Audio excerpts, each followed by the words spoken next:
Good morning and welcome to the New York City Council hearing of the Committee on Aging, jointly with Health and Hospitals. At this time, can everybody please silence your cell phones? If you wish to testify, please go up to the Sergeant at Arms desk to fill out a testimony slip. Written testimony can be emailed to testimony@council.nyc.gov. Again, that is testimony@council.nyc.gov. At this time and going forward, no one is to approach the dais. I repeat, no one is to approach the dais. Thank you for your cooperation. Chairs, we are ready to begin. Thank you, and good morning, everyone. I'm Councilmember Crystal Hudson, Chair of the Committee on Aging and Co-Chair of the Council's LGBTQIA+ caucus. My pronouns are she, her. Thank you to Chairs Schulman and Narcisse for co-chairing today's City Council hearing on older adults living with HIV. It has been nearly 2 decades since the Council last held a hearing on the needs of older adults living with HIV. Since then, the challenges faced by this growing community have only become more urgent. I want to especially thank the advocates and members of the public testifying today for their patience and flexibility in the lead up to today's hearing. With the development of effective antiretroviral therapies, or ART, in the mid-1990s, HIV became a treatable condition. Previously, tens of thousands of New Yorkers went ignored and failed to get any support from their federal, state, or local governments. As a result, many New Yorkers living with HIV never had the chance to age and become an older adult. Now, people who regularly use ART can attain normal or near normal life expectancies. As a result, older people with HIV are increasingly dominating the HIV landscape. Approximately 60% of people living with HIV in the US are now over the age of 50, with that number expected to reach over 70% by 2030. Because of the success of ART and the prevalence of safe sex education and interventions like PrEP among younger individuals, people 50 and older now likely make up the majority of adults with HIV in the US.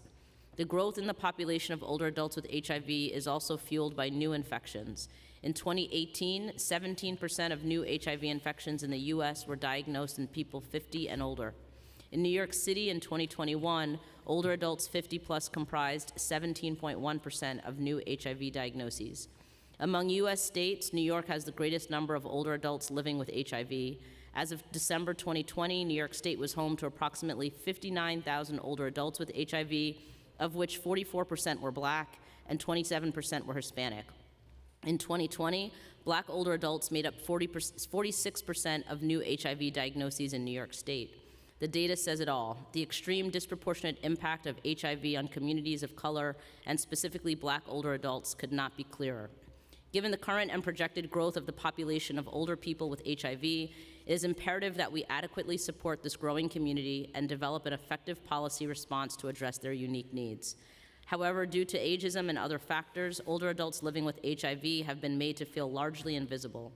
Older adults with HIV face many obstacles to accessing and staying in HIV care, such as discrimination and stigma, a lack of insurance coverage, transportation issues, or inadequate social supports. According to a recent report published by the Brookdale Center for Healthy Aging at Hunter College, the most frequently expressed service needs among older adults living with HIV in New York City were socialization at 54%, personal or family counseling at 42%, help with accessing benefits and entitlements, 41%, someone to call or visit regularly, 31%, an escort to a healthcare provider, also 31%, or help finding a job at 28%. We have a moral responsibility to care for older adults living with HIV in New York City, and I look forward to learning more about how NYC Aging is addressing the specific needs of this growing community, whether through visitation programs, phone check-ins, case management services, or other initiatives. As co-chair of the LGBTQIA+ caucus, I believe that we must do more as a city for our older adults living with HIV who are also LGBTQIA+ identified. Earlier this year, the LGBTQIA+ caucus released the Marsha and Sylvia Plan, which advances a bold vision to lift up LGBTQIA+ New Yorkers and all people living with HIV, including older adults. To help older adults living with HIV, the plan calls for building more LGBTQIA+ specific housing for older adults and setting aside housing for LGBTQIA+ older adults and older adults living with HIV, mandating LGBTQIA+ HIV anti-discrimination and competency training for all older adult service providers, providing free sexual health and wellness programming at older adult centers, and ensuring all New Yorkers have access to free PrEP/PEP regardless of insurance status or immigration status. And earlier this week, the Council passed Introduction 564A, which requires the creation of a commission within the Department for the Aging to ensure that NYC aging programming and services are inclusive and respond to the specific needs of LGBTQIA+ older adults, including those living with HIV. I look forward to supporting the work of this commission and working with NYC Aging to implement its recommendations. Older adults living with HIV have been ignored and mistreated by policymakers and healthcare professionals for decades. That's why we're considering important legislation by Councilmember Sanchez, which would expand the availability of rapid testing for sexually transmitted infections, as well as legislation by Councilmember Osei, which would require the city to conduct outreach and report on the distribution of PrEP medication. And while I'm grateful that New York State now requires insurance companies to cover PrEP and PEP, my resolution, Resolution 395, calls on the state to pass Assembly Bill 5995 and Senate Bill 3297, which would allow pharmacists to dispense PrEP and PEP, as well as Assembly Bill 6059, Senate Bill 3227, which would prohibit health insurers, health care plans, and HMOs from requiring prior authorization for PrEP. In the wake of countless attacks on access to health care across our country, we must ensure comprehensive and equitable access to HIV prevention services and treatments in our state and in our city. I also want to note my legislation we are considering today on MPOX, Introduction 620 and Resolution 294, and I look forward to discussing with the administration the ways in which we can improve outreach and public education around vaccination and treatment. MPOX remains a serious concern in New York City, and I encourage eligible New Yorkers to get fully vaccinated. Vaccination is free and available regardless of immigration status. And to learn more, please visit nyc.gov/health. And before I close, I want to share some important information from the NYC Health website. An HIV test is the only way to know if you or a partner has HIV. Free or low-cost tests are available for anyone 12 and older at NYC sexual health clinics, regardless of immigration status. You do not need to have consent from a parent or guardian to get tested. Getting tested and knowing your HIV status is the first step toward taking care of your health. To find a testing location, please text TEST NYC to 877-877 or call 311. Thank you again to Chair Schulman and Chair Narcisse. Thank you to the advocates and members of the public who are joining us today. And thank you to representatives from the administration for joining us. I'd also like to thank my staff, Casey Addison and Andrew Wright, and Aging Committee staff, Christopher Pepe, Chloe Rivera, and Samuel Hamid.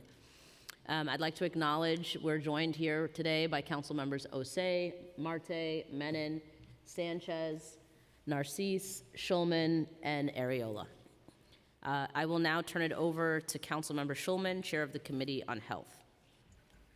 Thank you, Chair Hudson. Good morning. I am Councilmember Lynn Schulman, Chair of the Committee on Health and a member of the Council's LGBTQIA+ caucus. I want to thank you all for joining us for today's hearing, which is long overdue, as the last time the Council held a hearing on the experience of older adults diagnosed with HIV was in 2006. That is why I am proud to chair this hearing alongside Chairs Hudson and Narcisse and to hear Introductions 620, 623, 825, 895, and 1248, as well as Resolutions 294, 395, and 791. Earlier this month, I joined the Mayor and Commissioner Vossen to announce Healthy NYC, a new campaign to increase New Yorkers' life expectancy by 2030. My bill, Introduction 1248, which we are hearing today, seeks to codify Healthy NYC and would require the Department of Health and Mental Hygiene to develop a 5-year population health agenda to improve public health outcomes, address health disparities, and improve quality of and access to health care. I want to thank Commissioner Vossen for being here today to discuss this critical initiative. Healthy NYC ties into our hearing topic because despite improvements in life expectancy among people with HIV, thanks to effective antiretroviral therapy, these improvements have not been equal across age, sex, racial, and ethnic groups. The gap in life expectancy between people with HIV and the general population has narrowed but still remains. I look forward to supporting this vital work and working with the Commissioner and DOHMH to create a healthier New York City for all. According to DOHMH's latest HIV surveillance report, there were almost 23,000 adults aged 50 and older living with diagnosed HIV in New York City as of December 2021, representing 65% of all people living with diagnosed HIV in the city. Although the COVID-19 pandemic impacted the provision of HIV testing, diagnosis, and treatment, we must not forget about those who are most vulnerable and continuing to battle this virus. The joint hearing held in 2006 was titled Older Adults and HIV, Tailoring City Services to Help the Senior Population Face the Prospect of Growing Old with HIV. 17 years later, New Yorkers are no longer just facing the prospect of growing old with HIV. That experience is here and is very real. The reality is that older adults are often overlooked or neglected by the healthcare system and society, and older adults with HIV may face additional barriers to accessing and staying in HIV care, such as lack of insurance, transportation, or social support. They may experience stigma, discrimination, or isolation from their families, communities, or healthcare providers because of their HIV status or age. But it is important to remember that older adults with HIV are valuable and resilient members of our society. They have lived through many hardships and changes in the history of the HIV epidemic that we cannot even fathom. These individuals have valuable knowledge, experience, and wisdom to share with others. But right now, many are uninsured or underinsured and may face difficulty affording the medications, co-pays, deductibles, and other health care costs, as well as discrimination or stigma from insurance providers or employers because of their HIV status and age. In addition, some older adults with HIV may have limited income or resources to pay for their HIV care and treatment, as well as other expenses such as housing, food, transportation, or utilities. They also have to deal with complex benefit systems or eligibility requirements that can be confusing or overwhelming. Older adults with HIV are more likely to have other chronic conditions such as diabetes, hypertension, cardiovascular disease, cancer, or osteoporosis, which can complicate HIV management and increase their risk of complications or death. They may also have cognitive impairment, dementia, or neurocognitive disorders that can affect memory, concentration, or decision-making abilities. That is why they cannot be forgotten or left behind in our continuing efforts to eradicate the HIV/AIDS epidemic from New York. These are just some of the issues that older adults with HIV face in New York City. As chair of the Committee on Health, I am committed to ensuring that the city is providing comprehensive and culturally competent services and programs that address the needs of this population. In conclusion, older adults with HIV are a vital and valuable part of our city's diverse population. They deserve our respect, recognition, and support, as well as a city budget that reflects a commitment to improving older adults with HIV health outcomes. I have dedicated my personal and professional life to healthcare advocacy and advocacy for the LGBTQIA+ community, particularly as a former staff member at Gay Men's Health Crisis, where I personally witnessed the devastating effects of HIV and AIDS with our clients, many of whom were older adults. Healthcare is a human right, and a person's sexuality, gender identity, or HIV status should not determine the quality of care they receive. I want to conclude by thanking the committee staff for their work on this hearing, committee counsels Sarah Stuccia and Chris Pepe, and policy analyst Manor Butt, as well as my team, Chief of Staff Jonathan Boucher, Legislative Director Kevin McAleer, and my legislative fellow Andrew Davis. I will now turn it over to Chair Narcisse for her opening statement. Thank you. Good morning. I'm Council Member Mercedes Narcisse, Chair of New York City Council Committee on Hospitals, and a proud representative of the 46th Council District in Brooklyn. Before we begin, I want to extend my thanks to Chair Crystal Hudson and Chair Lynn Schulman, as well as all their staff for the collaborative work that has been done on the issues we will be discussing this morning. Today, we are here to discuss on a specific group of people living with HIV. Those who are 50 years or older. This group represents more than half of all New Yorkers living with diagnosed HIV. Older adults living with HIV are not just survivors, they are advocates and leaders that have dedicated their lives to the betterment of our communities. They have lived through the darkest days of the epidemic, when there was little hope and no effective treatment. They have also witnessed the tremendous advances in science and medicine that have transformed HIV from a death sentence to a chronic condition that can be managed with medication. My own journey in healthcare has deeply connected me to this cause. As a registered nurse with over 30 years of experience, I was one of the first nurses at Elmhurst Hospital to volunteer to care for patients with HIV. This experience during a time when fear and misunderstanding of the disease were rampant. shaped my approach to healthcare and advocacy. Working with the visiting nurse services, I also had the opportunity to deliver care to homebound HIV patients, seeing firsthand the challenges they face in their daily lives. However, older adults living with HIV face unique challenges that require our immediate attention and action. Studies have shown that they are more likely to experience multiple chronic conditions, such as diabetes, heart disease, and cancer, that can complicate their HIV care and affect their quality of life. They are also more likely to experience social isolation, depression, and poverty, which can undermine their mental health and well-being. They may face barriers to accessing healthcare and social services that are tailored to their needs and preferences. And they may encounter stigma and discrimination from healthcare providers, family members, and society at large based on their age, HIV status, sexual orientation, gender identity, race, ethnicity, or immigration status. In understanding the deeply painful history of prejudice, it is imperative to note that just over 3 decades ago, in 1990, tens of thousands of Haitians marched across the Brooklyn Bridge to protest the U.S. government characterization of Haitians as at-risk factor for AIDS. This demonstration was against an FDA recommendation that sought to exclude all people from Haiti or the sub-Saharan region from donating blood, despite the fact that Haitian New Yorkers were no more likely to carry the AIDS virus than any other group. Discriminatory FDA recommendation was eventually reversed 4 days after the historic march, showcasing the pervasive prejudicial bias that unfairly targeting certain communities, echoing the stigma that until recently prevented gay men from donating blood. This historic context highlights the importance of understanding the existing biases in our healthcare and the urgency of promoting regular HIV testing among older adults who are often overlooked. It is crucial to acknowledge that many older adults and their providers do not perceive the aging population as being at risk for HIV or may be unaware of the current testing guidelines. Consequently, a significant number of older adults are diagnosed late in the course of their infection, when AIDS or other serious complications have already developed.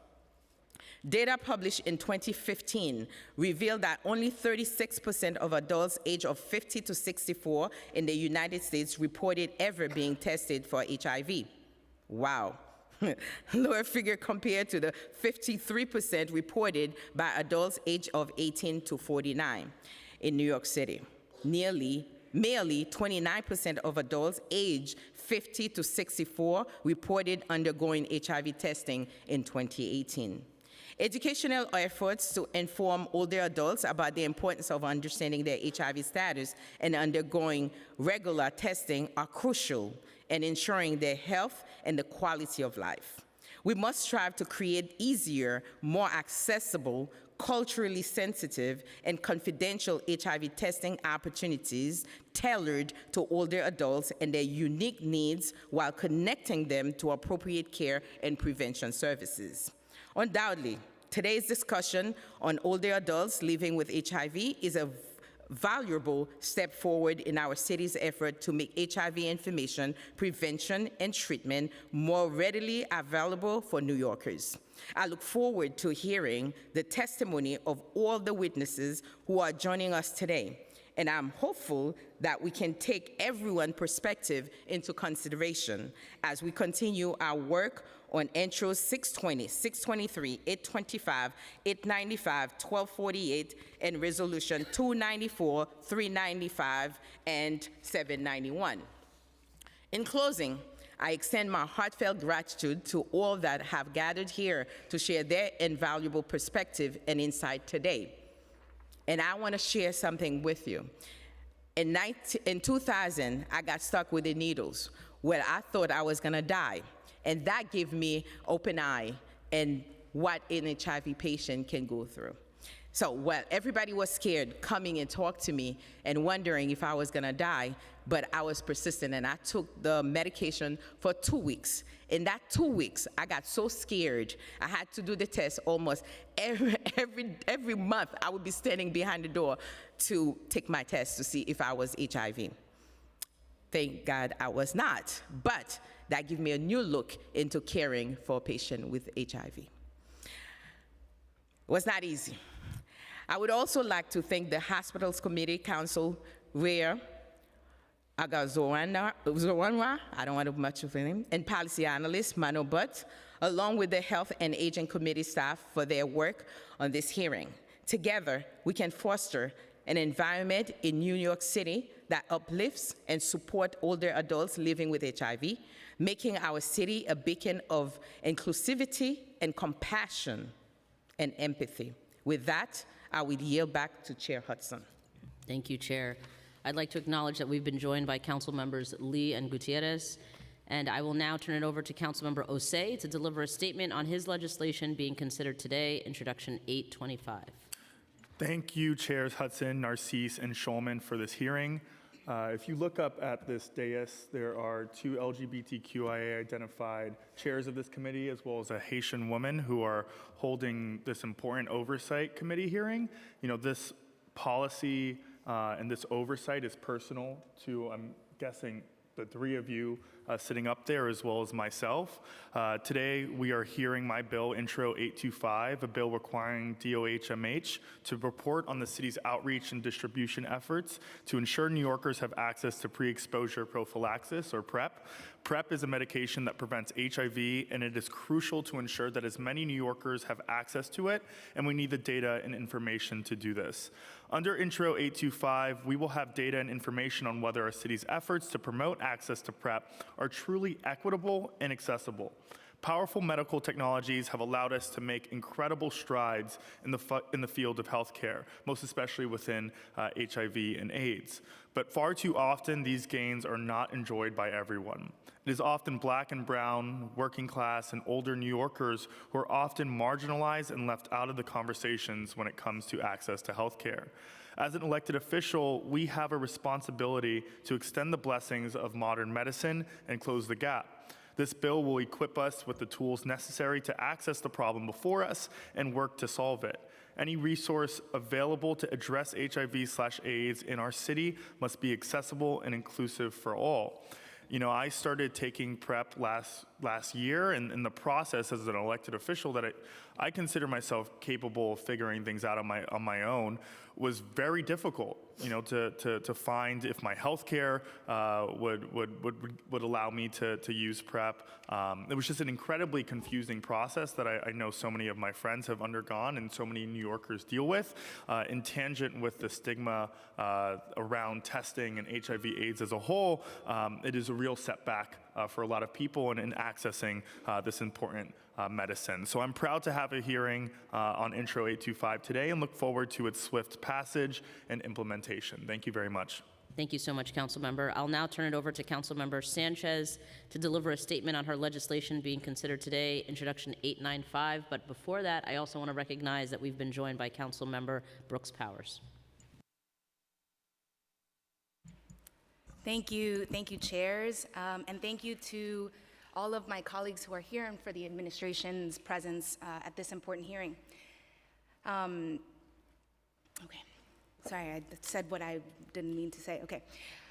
Despite significant strides in fighting the HIV epidemic, pernicious inequities persist in rates of HIV and STIs across our state, concentrated in Black and brown communities. The Bronx has over 23,500 people living with HIV. This is over 3 times higher than the overall New York State rate, and the highest within New York City, with rates more than double than our siblings over in Brooklyn and Queens and Staten Island. In 2021, the Bronx also had the highest rates of HIV/AIDS death. These rates are most alarming among Black non-Hispanic Bronxites, who are diagnosed with HIV at over twice the rate of their white and Hispanic neighbors, and experience the majority of deaths in our borough. In honor of Trans Remembrance Week this week, I also uplift the particular inequities facing our trans siblings, which are even more stark. Trans feminine people are 66 times more likely than the general population to receive an HIV diagnosis. Trans masculine people, 7 times more likely. And these inequities are a problem of caring for our older adults. As has been said, approximately 60% of people living with HIV in the US are now over 50 years old. And that number is expected to rise to 70% by 2030. That is why I am so proud to be in these chambers with Chair Hudson, Chair Schulman, and Chair Narcisse.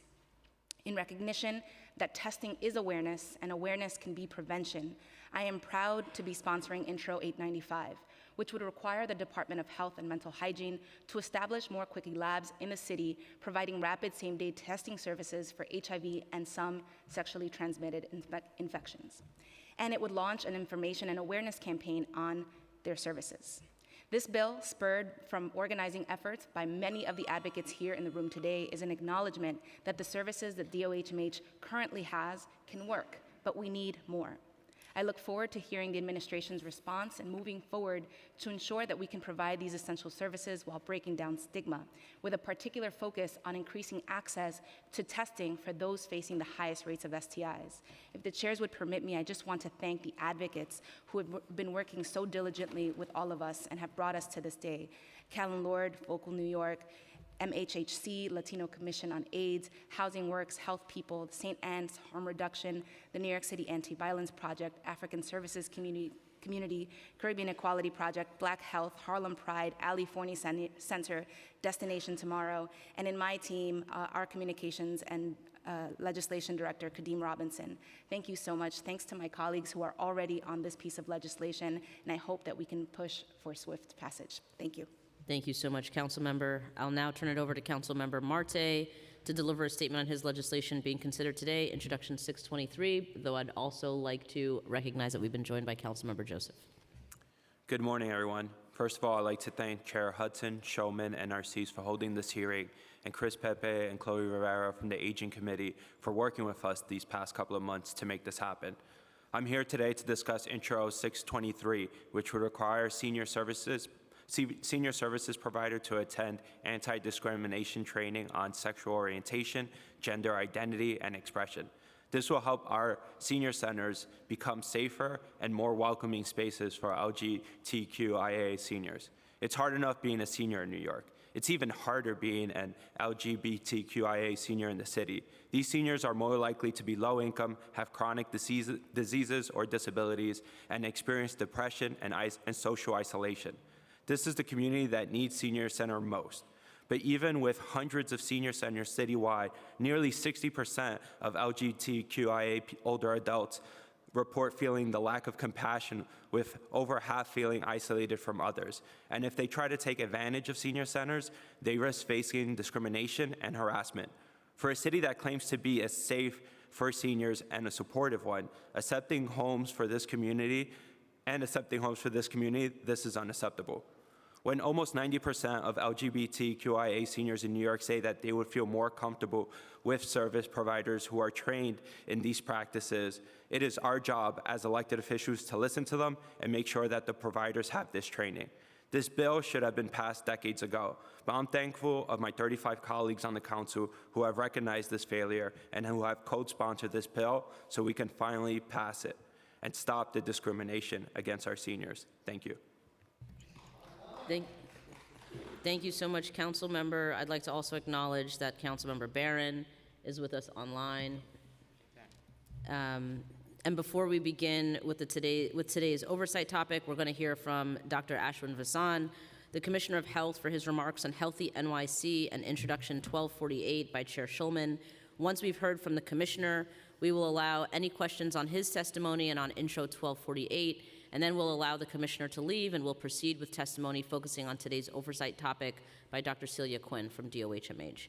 I'll now turn it over to the Committee Counsel to administer the oath. Good morning. Please raise your right hand. Do you swear to tell the truth and the whole truth and to respond honestly to council member questions? Yes. You may proceed, Commissioner. Thank you. Good morning, everyone. Good morning, Chair Schulman, Hudson, Narcisse, and members of all the committees. I am Dr. Ashwin Vasan, New York City Health Commissioner. I'm joined by Dr. Celia Quinn, Deputy Commissioner for Disease Control, who will speak later on the oversight topic, older adults living with HIV and the related legislation. Thanks to advancements in HIV screening, treatment, and prevention, as well as institutional and community efforts to reach the last mile and address inequities, we have a clear opportunity in our lifetimes to end the HIV epidemic in New York City. Dr. Quinn will speak to our work in this regard. Before the advent of and widespread access to HIV medications, HIV/AIDS was a leading cause of death in New York City until the early 2000s. The dramatic gains in life expectancy experienced in the first decade of this century are, in part, due to the introduction and widespread access of antiretroviral therapy, which transformed HIV from a fatal diagnosis to a chronic disease. I began my own career working to ensure access to HIV treatment around the world and to address this leading cause of preventable death. And so I'm very glad as well, and I want to thank Chair Schulman for the opportunity to testify today on Healthy NYC, the city's campaign to improve life expectancy and to create a healthier city for all. The health of New Yorkers is certainly at a major inflection point. As we emerge from the COVID-19 pandemic, New Yorkers are, on average, sicker and dying too soon. Life expectancy, the average number of years a person can expect to live from the time of their birth, dropped more than 4.5 years, from 82.6 years in 2019, the highest ever recorded life expectancy in New York City, to 78 years in 2020. Underneath these overall data, we also see stunning inequities, reflecting that our health challenges are not experienced equally. Black New Yorkers, starting from the lowest baseline life expectancy in 2019 of 77 years, lost 5.5 years in 2020, and Latino New Yorkers 6 years. Overall, this is the biggest and fastest drop in lifespan in a century. In 2021, life expectancy rebounded slightly to 80.7 years, accounting for the lessening impact of COVID-19 due to advances in treatment and our vaccination and prevention efforts. However, we are still 2 years behind in lifespan from where we were in 2019. And there should be no expectation that we will just return to our previous baseline or meet our common expectation of healthier, longer lives without intentional action. 2 weeks ago, Chair Schulman joined myself and the mayor as we launched Healthy NYC, the city's population health agenda to improve life expectancy and create a healthier city for all. Healthy NYC sets, as a matter of civic planning and civic expectation, that all New Yorkers, year after year, should expect to live healthier and longer in our great city. And it is a plan that demonstrates how the city of New York is stepping up to meet this challenge, along with partners across sectors. We know that health is a choice, but it's not just an individual choice. It's an institutional choice, and it's a democratic choice. And that's why we have government to tackle those institutional and democratic problems that are too big or too complex for us to address on our own. Healthy NYC sets clear mortality reduction goals to reduce, number one, the greatest drivers of overall risk and death. Number two, premature death below age 65, which predominantly impacts Black and Latino New Yorkers. Number three, excess deaths, which predominantly impact vulnerable groups like older New Yorkers we're discussing today, disabled people, people with underlying health conditions or living in vulnerable settings. And number four, the most extreme racial inequities, including unacceptable rates of Black maternal mortality. The Healthy NYC goals set numeric targets for reducing deaths from chronic and diet-related diseases, screenable cancers, overdoses, suicide, Black maternal mortality, violence, and COVID-19. These are all the leading causes of death in our vital registry. By 2030, if we are successful in achieving these disease targets, we will reach the highest ever recorded life expectancy in New York City, 83 years. And we will stop thousands of preventable deaths. We want New Yorkers to experience more birthdays, more weddings, and more graduations, more holidays. And as we're entering the holidays, that's even more more trenchant, more holy days, more life lived. And to do so is an all hands on deck moment. It's a civic responsibility, and we must engage all parts of our civic infrastructure to achieve it. Government, through Healthy NYC, can set the guideposts and the goals, and will indeed play a big part in achieving these goals. But we will need nonprofits, community organizations, the private sector, and everyday New Yorkers to align around these goals. Healthy NYC is how we ensure everyone across sectors, across our city, consider health in every institutional and individual decision they take. It's how we link all of these decisions to perhaps the most important single metric we have for a society and for our democracy, how well and how long we live. So I'm happy that we have the support and partnership of the City Council in this campaign. The Health Department proudly supports Introduction 1248, which will require our agency to lead the development of a citywide population health agenda that focuses on improving life expectancy. The bill also requires that we report on progress towards achieving the goals set in that agenda and update the agenda every 5 years, setting new goals to achieve new life expectancy targets as needed. Under the legislation, the Health Department will consult with stakeholders and provide regular updates to the City Council on progress made. This bill ensures that planning around health and life expectancy as the key measure of our collective health will be a permanent feature and a legacy in New York City government, one that lasts from mayor to mayor and administration to administration, and city council to city council. Because we know that this is long work, it is hard work, and it is bigger than the ability of any one institution or any one branch of government or any one community to achieve on their own. Improving life expectancy will require collaboration, energy, and focus from many partners across the 5 boroughs. Healthy NYC will not only be a model for civic planning for health for our city, but for our nation, showing once again that New York City is a leader and innovator in public health. Thanks to the Council, the Speaker, and specifically to Chair Schulman, Healthy NYC will be an organizing force in our government for years to come. Thank you once again for the opportunity to be here today.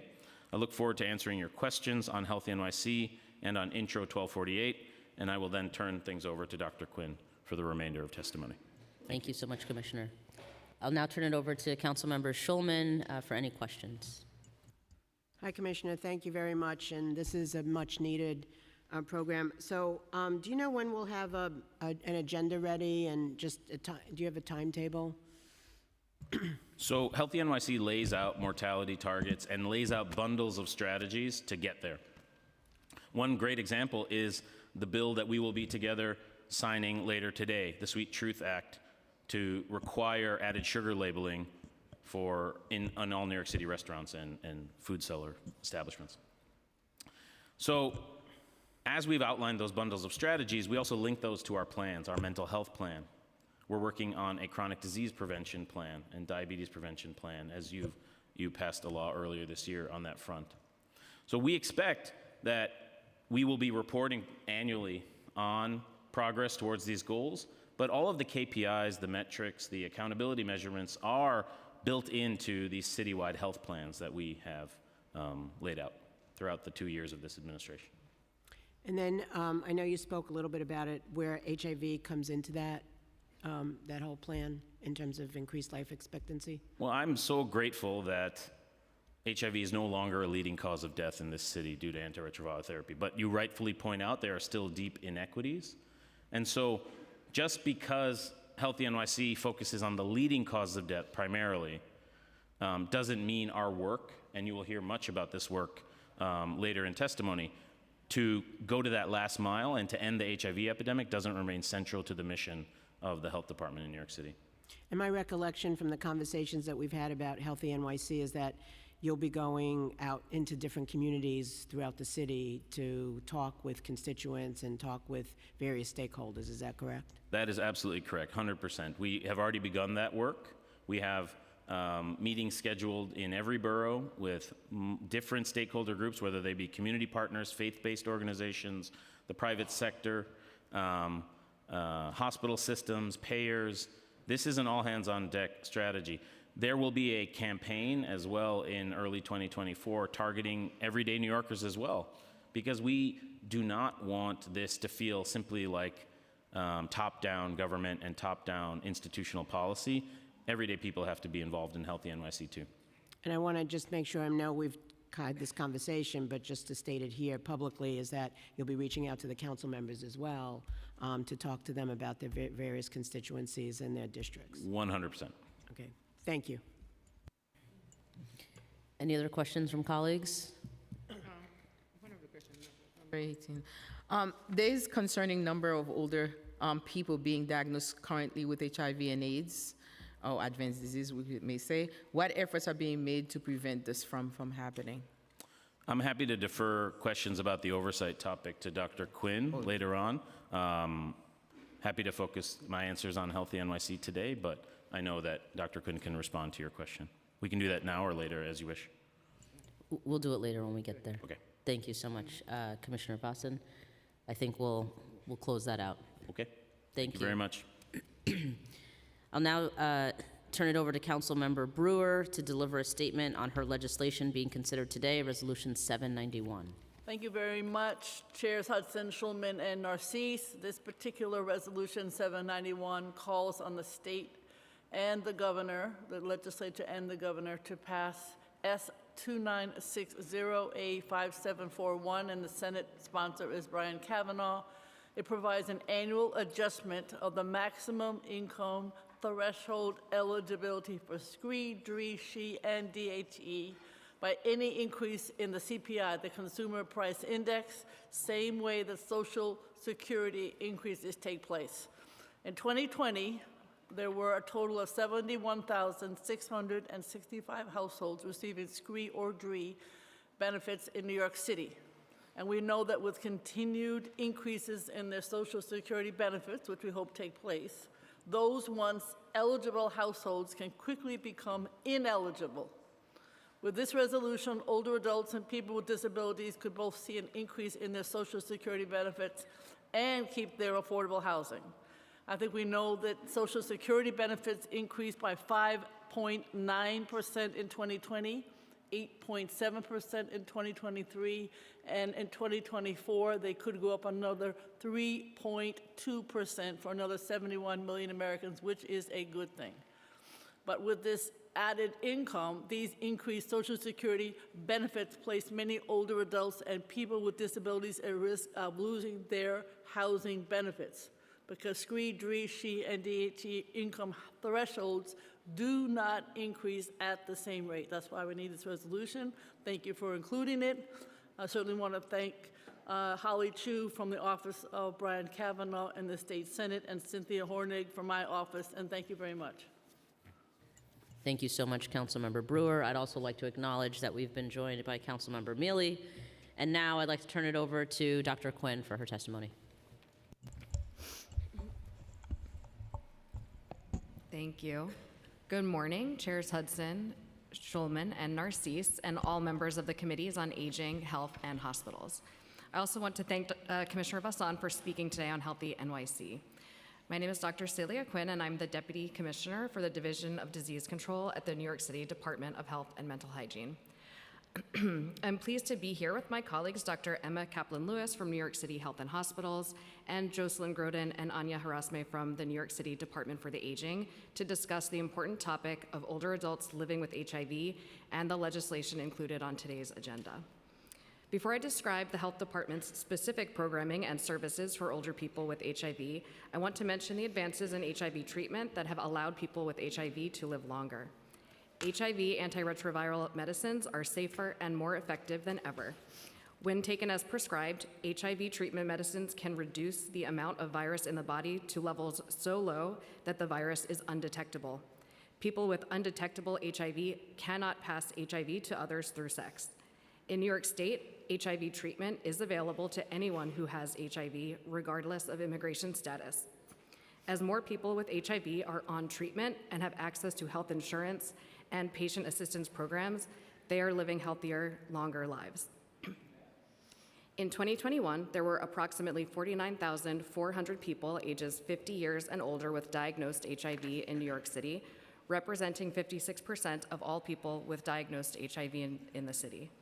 Among people 50 years and older with HIV, 90% were receiving care, 86% were prescribed HIV treatment medicines, and 83% were virally suppressed, meaning that the amount of virus detectable in the person's blood is very low.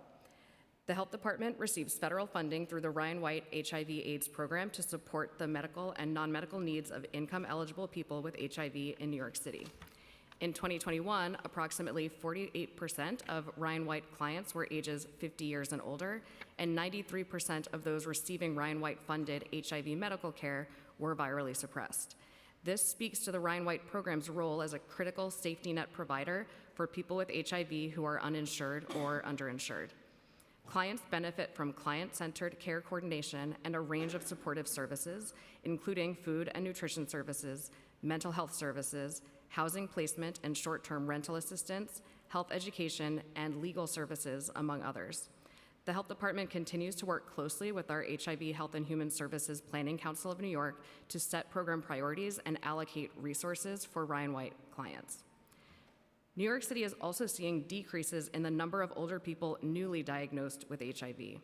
In 2021, 273 people ages 50 years and older were newly diagnosed with HIV, which is down 21% since 2017 and 67% since 2001 when HIV reporting began in New York State. The sooner people with HIV are diagnosed, the sooner they can be connected to HIV care and treatment. We're encouraged that the federal government is moving towards requiring Medicare to fully cover HIV pre-exposure prophylaxis, or PrEP, including long-acting injectable PrEP, and look forward to more information from them on this initiative.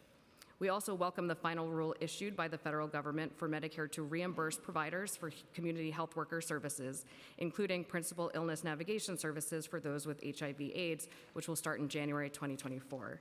This rule will provide resources for care coordination, patient education, facilitation of social services, and health systems navigation for older adults with HIV. In addition to our work to ensure that more New Yorkers know their HIV status, the Health Department oversees an array of programming and services for older people with HIV. Our Building Equity Intervening Together for Health, or Be Into Health initiative, funds 9 HIV clinics across the city to implement evidence-informed HIV care models that support communities most affected by HIV, including 3 clinics that specifically focus on serving Black and Latino people with HIV who are ages 50 years and older. Be Into Health's goals include increasing engagement and re-engagement in HIV care and decreasing racial and ethnic inequities in HIV outcomes. Since Be Into Health's launch in 2021, funded clinics have served 267 Black and Latino people with HIV ages 50 years and older. In April of this year, the Health Department launched a new Ryan White program for older people with HIV, which funds 3 New York City health and hospital sites to deliver outpatient health services designed to treat the complex needs of older people with HIV.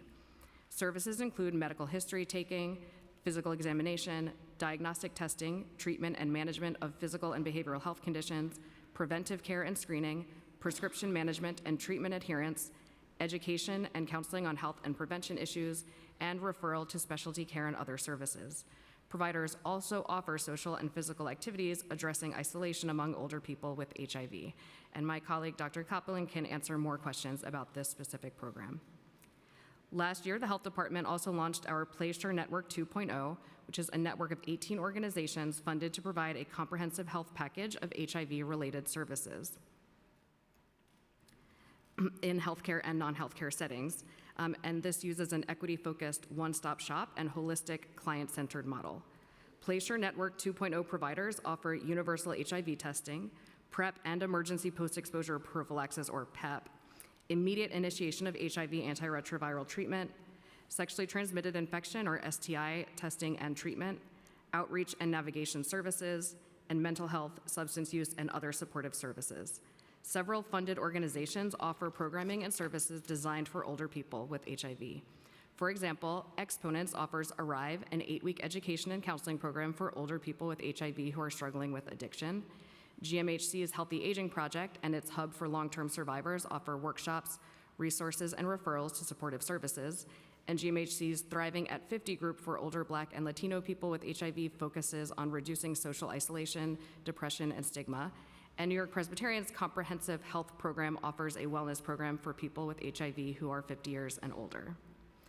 Last year, the Health Department's Training and Technical Assistance Program launched a training for clinical, non-clinical, and social service providers on enhancing health outcomes for older people with HIV. Participants learn how these clients' unique mental and physical health needs may impact their care, treatment, and health outcomes. Participants learn about the importance of using a strengths-based health equity approach and how to transform HIV care settings to better serve older clients with HIV.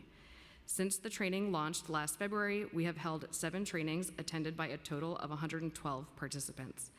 The Health Department's NYC Condom Availability Program delivers condom education trainings at senior centers across the city. And since last April, we have conducted over 17 trainings at senior centers attended by a total of 544 participants. I'm happy to be here today with the Department for the Aging, which has a broad range of programs serving older adults with HIV. For a quick description, NYC Aging serves older New Yorkers 60 and over through a range of programs and services, including older adult centers, case management, home-delivered meals, mental health programs, workforce development and supports, and a host of other aging services.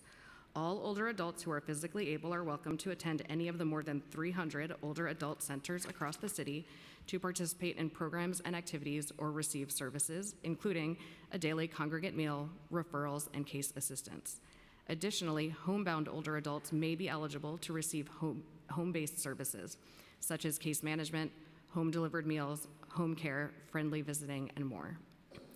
Before we answer your questions, I'd like to briefly discuss the legislation being heard today. Regarding Introduction 825, which relates to reporting on PrEP outreach and distribution, New York State Department of Health regularly reports on the outreach and distribution of PrEP. They purchase statewide PrEP prescription data and other HIV-related data that are uploaded to the Ending the Epidemic, or ETE, dashboard annually. The New York State ETE dashboard can be filtered by region and by sex, age, and race ethnicity. Data on the number of people with PrEP prescriptions in New York City are already publicly available on the ETE dashboard. The Health Department uses these data to inform our efforts to expand access to PrEP and increase PrEP uptake among specific groups and communities. Requiring the Health Department to report on this data would duplicate the state's current efforts. Regarding Introduction 895, which relates to providing rapid testing for STIs in all boroughs, the Health Department has concerns related to the logistics and feasibility of the proposed legislation as written.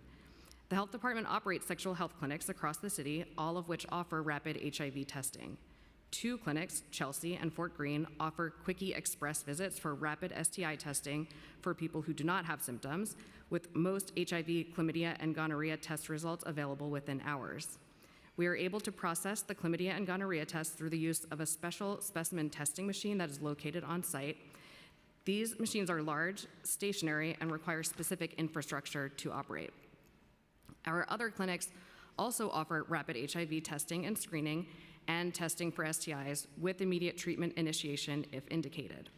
In addition, the Health Department partners with approximately 70 organizations located in all 5 boroughs to deliver free HIV self-tests directly to New Yorkers at home. And as I mentioned earlier, the Health Department funds numerous organizations across the city to offer routine STI and HIV testing, including rapid HIV testing, in clinical and non-clinical settings. The department distributes resources and support services based on need, taking into account a variety of factors, including our surveillance data, care access, and equity concerns. Neighborhoods and communities with the highest burden of STIs can change quickly. Additionally, the burden of different STIs can vary by population within neighborhoods, at times requiring targeted approaches by gender, race and ethnicity, age group, or geography. Given the constraints around the method of testing and the infrastructure needed to perform these tests, we do not support this legislation. Introduction 620 relates to Mpox education and prevention efforts and an infectious disease vaccine scheduling portal. The Health Department has incorporated Mpox prevention activities into our routine sexual health programming. This includes provider education, assisting providers with access to Mpox vaccination, and partner and community outreach, including during Pride events. The Health Department provides a list of Mpox vaccination sites on the city's vaccinefinder.nyc.gov website, which includes links to the various sites for scheduling and other information. The infectious disease vaccine scheduling portal described in this legislation would take a substantial amount of time and resources, considering the lack of standardization across healthcare provider platforms. We are pleased to report that the number of Mpox cases in New York City has remained low in 2023, with just 22 cases reported from October 8th through November 4th of 2023, and a total of only 133 cases since January 1st, 2023. In our view, existing vaccine information and resources are effective and meet the current level of need. The Health Department remains committed to providing comprehensive services and support to older adults living with HIV, and we're happy to discuss with the Council how we can best support the intention of the proposed legislation. Thank you for the opportunity to be here today to address this important topic, and we look forward to answering your questions. Thank you so much. I asked Councilmember Brewer to read her statement earlier, but I just want to formally acknowledge her presence with us today. And we'll jump to questions, if that's okay. The first of which is, what outreach is being done to connect older adults with HIV to services to reduce loneliness and isolation?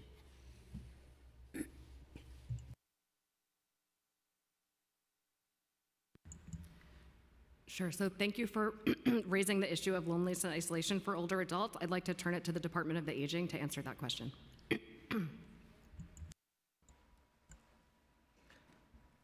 Good morning. I'm Jocelyn Groden, Associate Commissioner with New York City Aging, and joined by my colleague, Anya.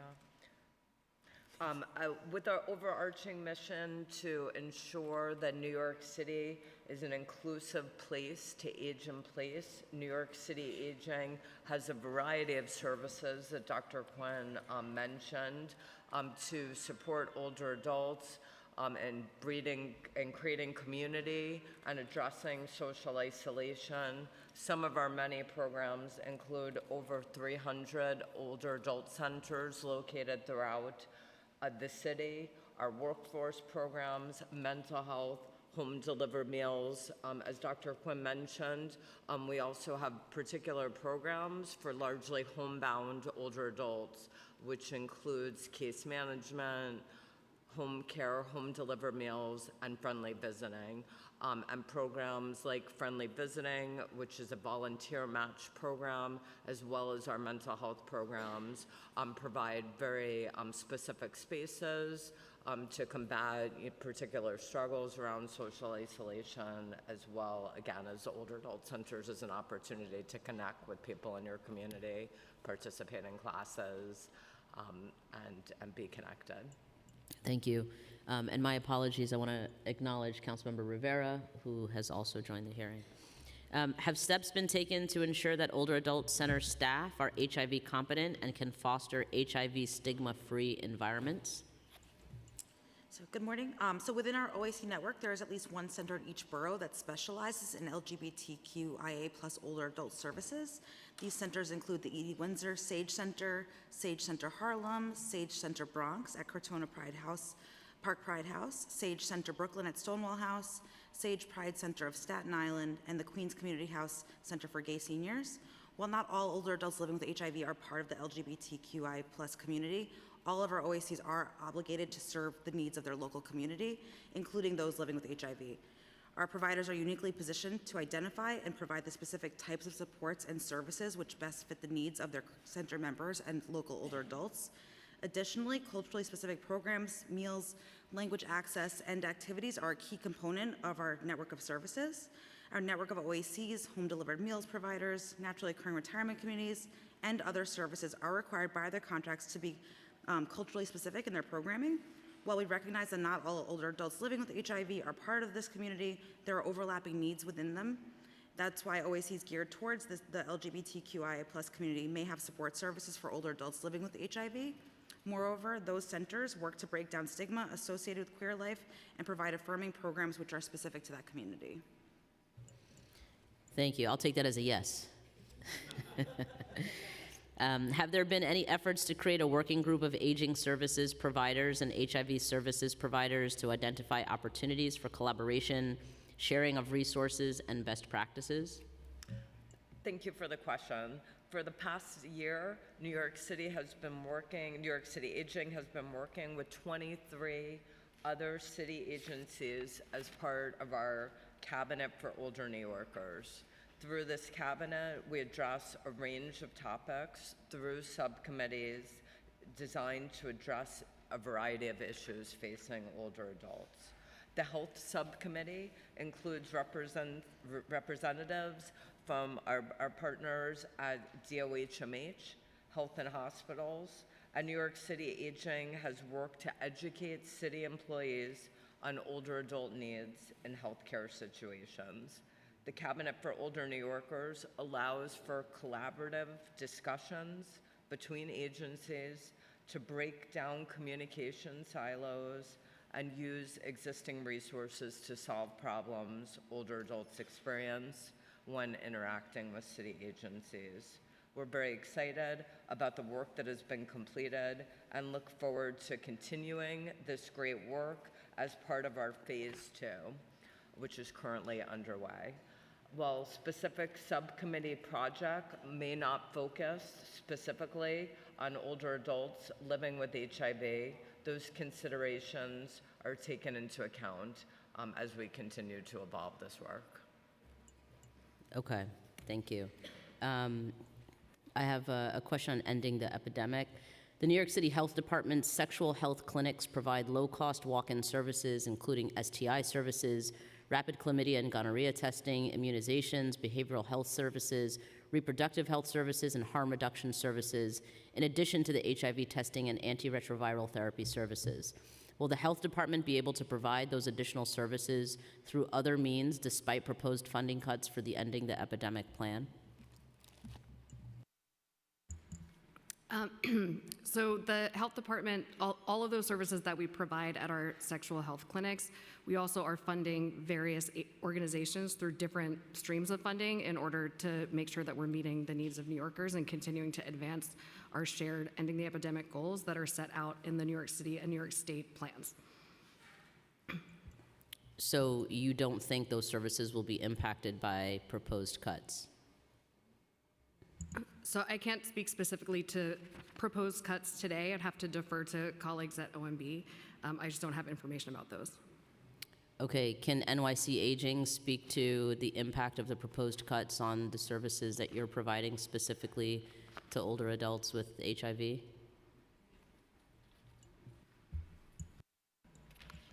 We continually work with OMB to manage our budget needs. We look forward to working collaboratively with the council in the coming year as we discuss the upcoming city budget. Have either agency had conversations directly with OMB or expressed the need for maintained funding in order to keep these programs and services running? So, we'll continue as the, excuse me. We'll continue to be working with our finance and program teams to continue to do our work to serve New Yorkers, including older adults living with HIV. So these are ongoing discussions. Okay, I'm just going to state for the record that nobody can really provide a direct answer about the programs and services that might be cut based on the proposed budget cuts. So thank you. Just in the interest of time, I want to give Councilmember Sanchez an opportunity to ask a question, and then I'll resume. Thank you so much, Chairs. Really appreciate the time. I just have one question, and reading over your testimony, listening to you say it, I am very taken aback, frankly. Testing and prevention efforts are failing in the Bronx. They're failing.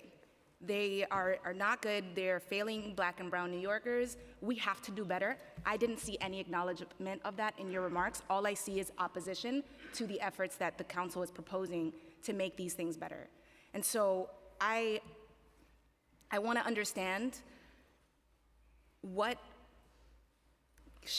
please share a breakdown of what is the rapid testing equipment.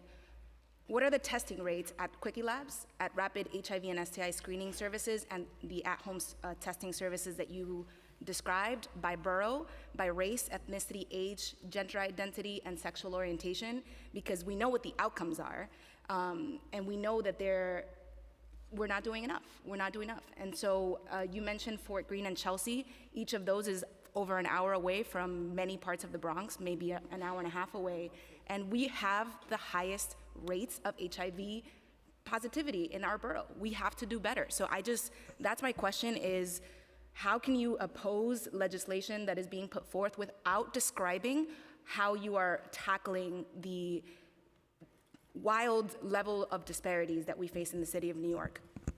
Yeah, we certainly share Council's goal of increasing access to STI testing across the city, and particularly in communities that are most directly impacted by both HIV and the rising levels of sexually transmitted infections. I don't have all of the data that you just asked for to present today, but we can do some of that as a follow-up. To clarify what kinds of services are offered at our specific sexual health clinics, the Chelsea and Fort Greene clinics currently have express testing. Those are tests for people who are coming to our clinic with no symptoms of any sexually transmitted infection for screening. And at those sites, we're able to provide point-of-care testing, like same moment testing for HIV, and then rapid turnaround results for screening for gonorrhea and chlamydia. We also do testing for syphilis, and that's a lab-based test, so the results come back about a week later.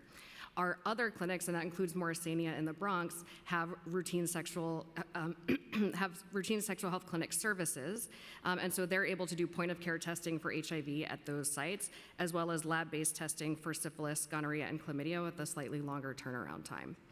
I also mentioned the at-home testing programs that we have, where we partner with a lot of organizations to make sure that people have access to at-home care. And so, again, we work with a lot of community-based organizations and others to try to get information about sexual health testing out to all of New Yorkers, and we certainly welcome partnership with Council on that. Thank you. Look forward to the numbers. I understand what the services are. I just wanted to see how they're being administered. Thank you.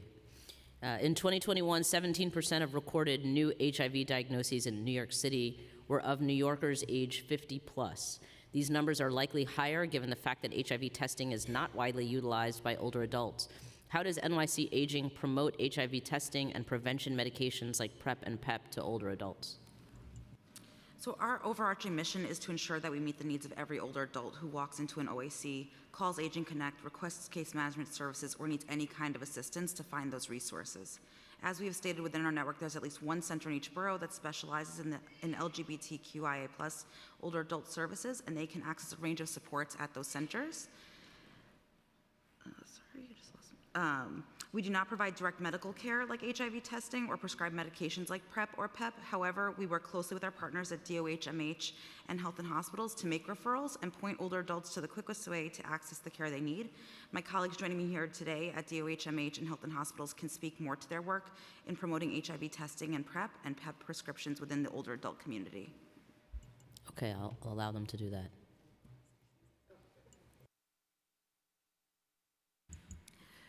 So, like I mentioned, the health department, through a variety of different funding sources, is working with both clinical and non-clinical settings in order to make sure that there is access to HIV testing and information about PrEP and HIV services for older New Yorkers and others.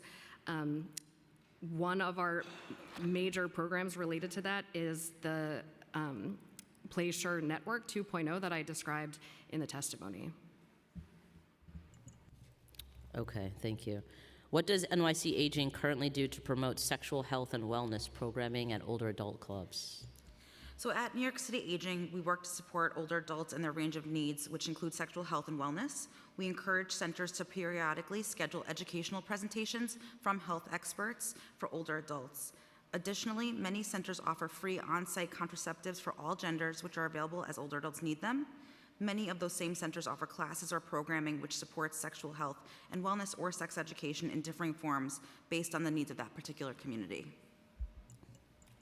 Thank you. And do you know how many NYC Aging funded OACs currently provide sexual health and wellness programming, and if they're LGBTQIA+ and HIV competent? So we are committed to serving older New Yorkers in their neighborhoods and in the specific cultural or community needs which best meet their needs. This includes LGBTQIA+ or HIV positive older adults, employees at centers who provide case assistance, oftentimes are trained social workers who are able to provide support and assistance to a range of older adults who are part of varying communities or who have specific healthcare needs. While they may not all have specialties in HIV and LGBTQIA+ needs, they are attuned to those communities and can tailor services to meet an older adult's needs. Additionally, our centers are able to develop programming which meets the needs of the populations they serve. Many centers such as RAIN, St. Gabriel's, Swinging 60s, Bay Ridge, Birkenau, and others provide sexual health and wellness programming as well as providing access to contraceptives. And when you say they're attuned to those needs, what does that look like in terms of proactively engaging with folks who might fall into those categories?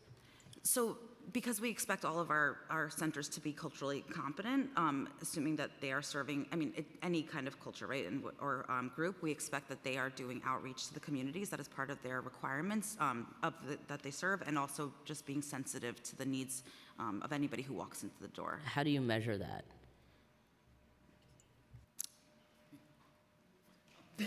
That's a great question.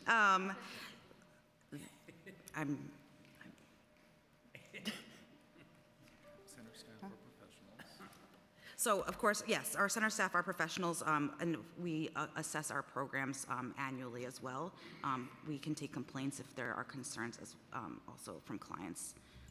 Okay, I'll accept that. Thank you. Would you commit to working with HIV service providers and aging services providers to create best practices for offering these types of programs and promoting them to older adult centers? We have strong relationships with organizations like SAGE, which stands for Senior Action in the Gay Environment, and Griot Circle, which is an organization that provides that focuses on LGBTQI+ services for people of color.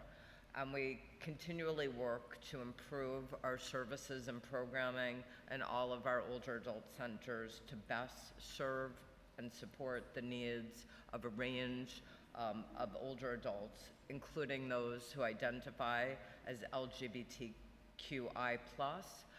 and or are living with HIV.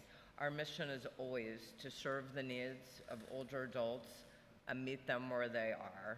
When they walk in the door at any older adult center or engage with any of our variety of programs in any way.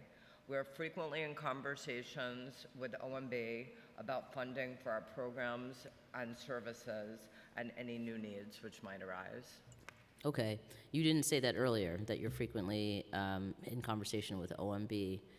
So I hope and trust that as part of those conversations, you'll express and impress upon them the need to not cut such vital services and programming that serve our most vulnerable New Yorkers. And I know this might feel a little redundant, so bear with me, but I just want to make sure we're getting every single nugget of information from you all.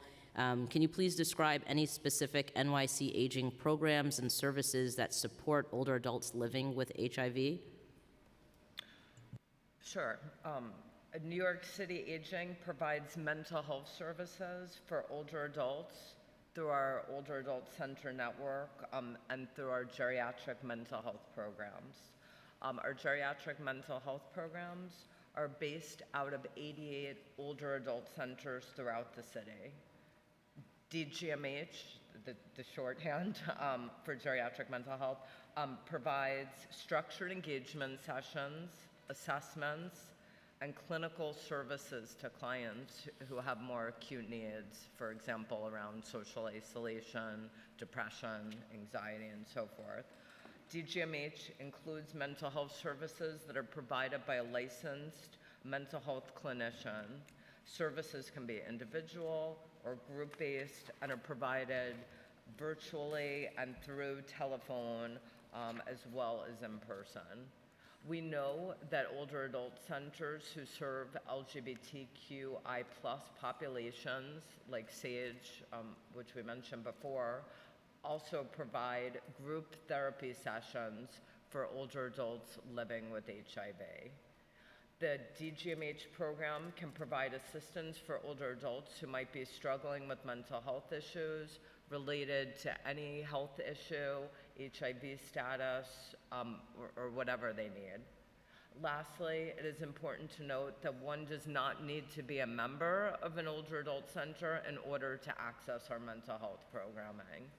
In other words, New Yorkers age 60 and older are welcome, and we invite them, if indicated, to access our DGMH services throughout the city. Thank you. And you mentioned DOHMH, but are there other agencies and partners that you collaborate with to ensure greater access to preventative measures and treatment? So as we talked about before, through our cabinet for older New Yorkers, we work very closely with DOHMH as well as health and hospitals and a range of city agencies. There are 23 altogether. At New York City Aging, we're committed to addressing older adult needs and working to connect them with the services and programs that will best support and address what they need.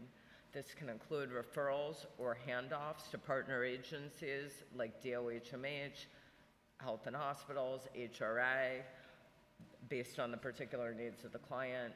Additionally, we worked with DOHMH in the past to partner on mental health initiatives, for example, those happening in the NYCHA communities. Other opportunities to access services often overlap with other city agencies, and we work together to ensure those programs reach those who need those services.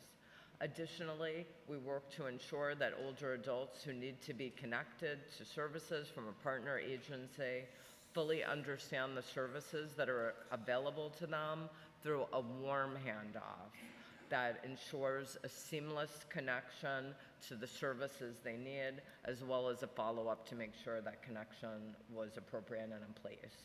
We strongly urge the concept of a no wrong door approach to aging services and work to connect any older adult to appropriate programs and services, whether it's through us or our sister agencies. Thank you. And for the doctors in the House, what initiatives are in place to address the unique healthcare needs of older adults living with HIV, such as comorbidities and age-related health conditions? Thank you. So the programs that the health department is supporting include the Be Into Health HIV clinics, which are funded by Ryan White. Also the Placer Network 2.0 providers, which do both testing and linkage to care. And then the Ryan White program for older people with HIV, which is a newer program that started this April and funds 3 health and hospital sites to provide outpatient and ambulatory health services that are designed to treat those complex needs that you just mentioned. So I'll turn it over to Dr. Kaplan to explain more about that program. Good morning. Thank you for the opportunity to be here today. I'm Dr. Kaplan Lewis. I'm the HIV Clinical Quality Director at New York City Health and Hospitals within the Office of Population Health. So at Health and Hospitals, we care for the entire person. We provide holistic, patient-centered HIV primary care and address many of the comorbidities that accumulate and come with aging. Some of these specific comorbidities include multiple medications, which is termed polypharmacy, cardiovascular disease, malignancy, hearing or vision difficulties, neurocognitive decline.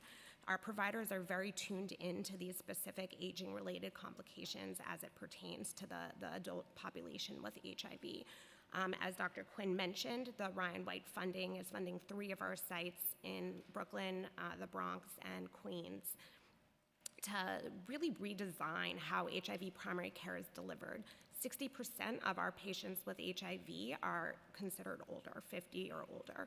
And so this is across our entire system. We're using this as an opportunity to really understand and to implement how can we redesign HIV primary care away from the earlier days of the HIV epidemic, which was more cancer and infection focused, and really towards these aging-related complications. And part of this initiative includes really, again, redesigning our care delivery, working with our partners across the city and caring for the whole patient. we are providing targeted trainings towards with our clinical teams to really ensure that our clinical teams are tuned in to the issues related to aging, and we're working with geriatric experts across our entire health system to implement these aging-related screenings to identify these concerns and connect patients to resources when they're identified. Thank you. I'm now going to turn it over to Chair Schulman to ask some questions. Thank you very much, Chair. Has DOHMH ever conducted a health needs assessment on older people with HIV and/or a needs assessment as it relates to HIV prevention? Yes, I will. When I find the right page, I'm going to give you the entire history of needs assessment for this population. So most recently in 2017, the Health Department launched a New York City, New York State HIV clinics survey. This was at HIV clinics across New York City. So combining the survey results and information from site visits, the Health Department assessed clinic level factors and practices that affect viral load suppression outcomes and provided tailored clinical assistance and resources based on those findings. It included about 120 clinics and clinic networks to provide the results, distribute resources, and discuss priority areas, which included HIV and aging. And that information has helped to inform capacity building and training initiatives related to serving older people with HIV, many of which I've already described in the testimony and during the question and answer today. Following that, to develop the New York City 2020 Ending the HIV Epidemic Plan, the Health Department led a nearly one-year-long community planning process to assess the HIV and related needs of New Yorkers. So from March 2020 to January 2021, the Health Department held 9 virtual listening sessions with 308 participants and launched an online survey that garnered 619 participants in September and October 2020, and that went into the 2020 Ending the HIV Epidemic Plan. And then the Health Department also has a New York City HIV planning group that is comprised of people with HIV and people at increased risk of HIV, service providers, government officials, and community members appointed by the Health Commissioner that regularly informs our HIV prevention activities so that we have like ongoing input into the work that we're doing. Thank you. So over 70% of all people living with HIV will be over 50 by the year 2030. So what plans are being made now to expand these programs and services? Yeah, so as we implement these services that we've been talking about, Be Into Health, the Ryan White program that Dr. Kaplan-Lewis described, our PlaySure Network 2.0, we're constantly doing program evaluation to find what's working, and that helps inform our ability to scale those up and identify the places where they're needed the most. So that's part of the way that the Health Department approaches our work in an ongoing manner. How many sexual health clinics are currently operating citywide? So right now, only 2 of our 8 sexual health clinics are not offering sexual health clinic services at this time, so the other 6 are offering sexual health services. The type of services that are offered at each clinic varies, and that can be found on our website. So I know in your testimony when you talked about Introduction 895, you talked about all the different services you have at the various clinics. I don't need to go over them again, but we're hearing that with the budget cuts that are coming, that some of those clinics are going to be closed. Can you respond to that? So we don't have plans to close the clinics right now, and those decisions would be made in the future based on what resources are available. But we recognize the importance of our sexual health clinics, both to our ending the epidemic goals and just to meeting the needs of New Yorkers. How many DOHMH-run sexual health clinics offer access to PrEP and PEP? So all except 1 offers access to PrEP and PEP of the ones that are open. How many are open?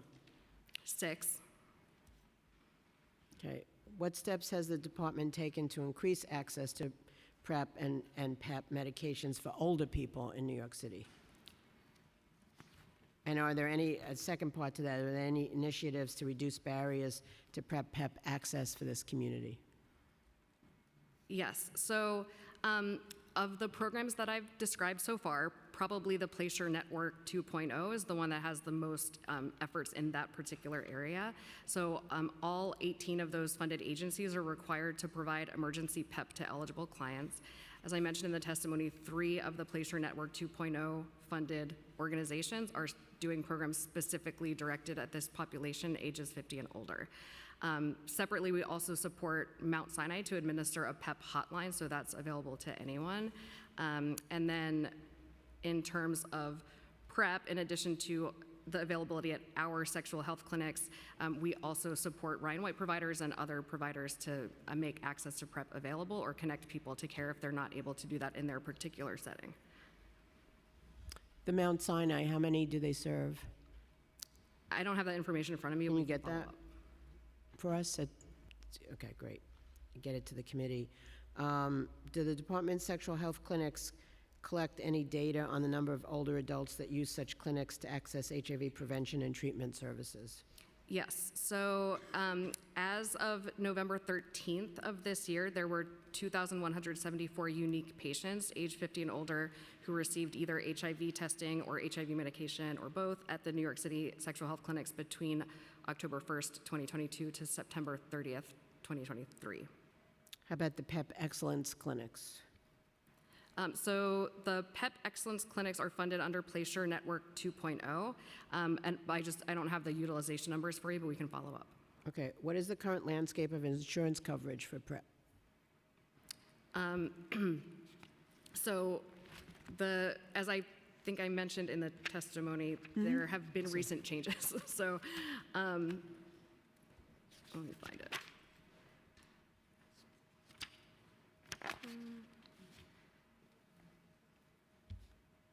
Okay, so currently the federal government is moving towards requiring Medicare to fully cover HIV PrEP, including long-acting injectable PrEP. So this is something we're really looking forward to hearing more about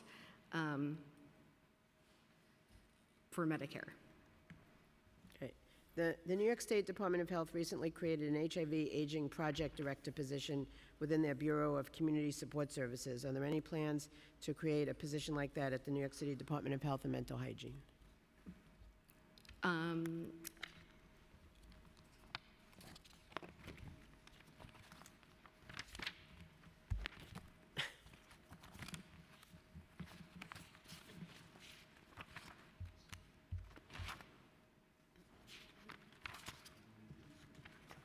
Sorry, Chair. Could you repeat the question? Yes. Yeah. The New York State Department of Health recently created an HIV Aging Project Director position within their Bureau of Community Support Services. Are there any plans to create a position like that at the New York City Department of Health and Mental Hygiene? Yeah, so that's the one I thought you were asking. Okay. So last year, as we started implementing the New York City 2020 Ending the HIV Epidemic Plan, we started launching internal work groups inside the health department to focus on key populations and interventions that are included in that plan to start our long-term planning on implementation. So we have an HIV and aging work group internal to the health department that has spent the last few months identifying those key activities in the 2020 and the epidemic plan that are focused on older people with HIV, assessing whether we're appropriately implementing those activities through our existing programming and services, and identifying gaps. So this work group internal to the health department is developing program proposal to address those gaps, and so that's how we're working on it internally at the moment. Okay, so I'm going to end this line of questioning, but I just want to reiterate what Chair Hudson said about making sure that older adults, as we move forward and there's issues in terms of the budget, that these are vulnerable populations, that I want to make sure that there's real collaboration between Department of Aging and DOHMH so that there's no overlap, so that we get the programs that are essential for these individuals, that they're able to access them. Thank you. Thank you. Thank you so much, Chair Schulman. And now I'm going to turn it over to Chair Narcisse for some questions. Thank you, Chair. What mental health services are available for older adults living with HIV, and how is the city addressing the stigma and mental health challenges associated with HIV and aging? So mental health services are an important part of the portfolio of programs that the health department supports, in particular through the Ryan White program. And I've mentioned a few of the specific Ryan White funded programs that are dedicated specifically for older adults, but all of those other Ryan White funded programs are also available to older adults, and that includes a variety of different mental health services. I'm glad that you mentioned stigma, because that's an important barrier for people seeking or receiving HIV care, and including, understanding their HIV status. So the health department's certainly been dedicated for many years to reducing stigma and discrimination against people with HIV. And that is a key component of our Ending the Epidemic strategy. And then specific to older adults, in addition to the stigma issue that you raised, and we've talked a little about this earlier, there's also just ageist attitudes and perceptions that this might not be a problem for older adults, when we know that in fact is a problem for older adults. And so that's why we've been doing some of the other programming I mentioned, like partnering with NYC Aging to make our NYC condom availability program available at senior centers and that sort of activity.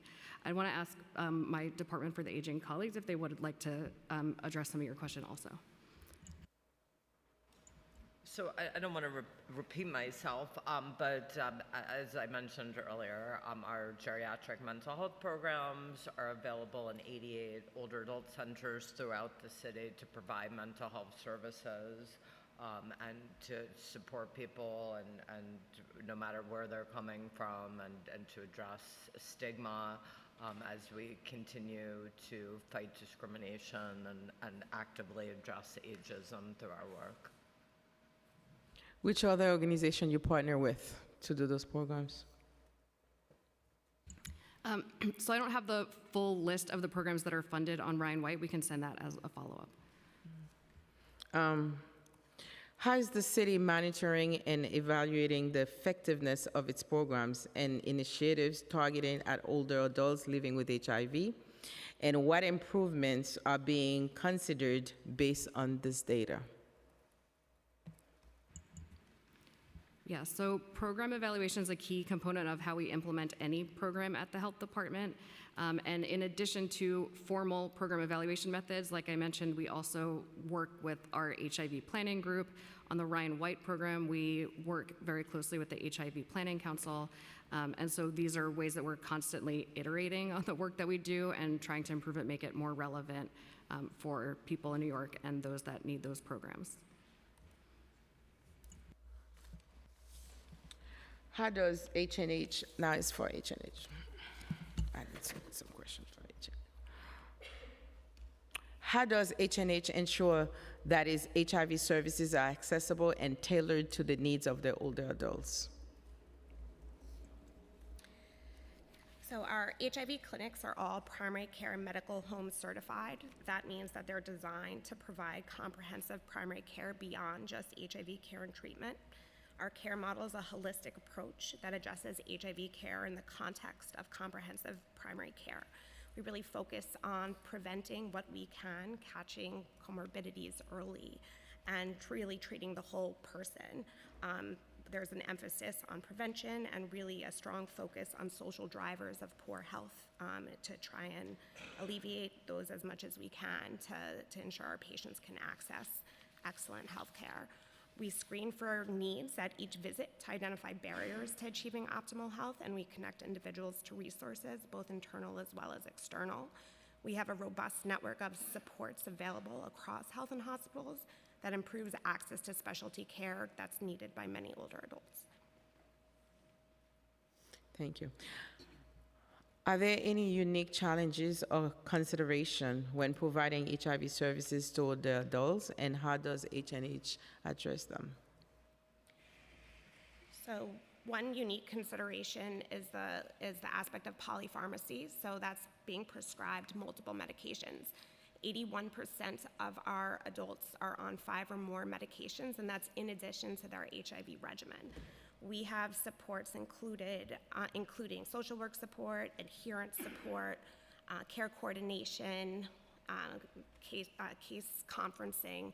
An example from my own clinic, I have patients come in, and this can look anywhere from somebody coming in monthly and I fill their pill box for them because of their complicated regimen, or working with their home health aide and their family supports to come up with a plan that can help remind them about their medication and keep the medication straight. So those are just some examples, but we have multiple supports in place to be able to tailor it to the individual's needs. And I have to say thank you for hearing the compliance. Like, I don't want to use the word compliance because, like I said, after I got stuck with the needles, I have to take the medication for 2 weeks, and I have learned something that I would never forget, and that make me having more empathy when I'm saying compliance. I don't want to say compliance, but for what I'm seeing, the suppressing part of it, the HIV.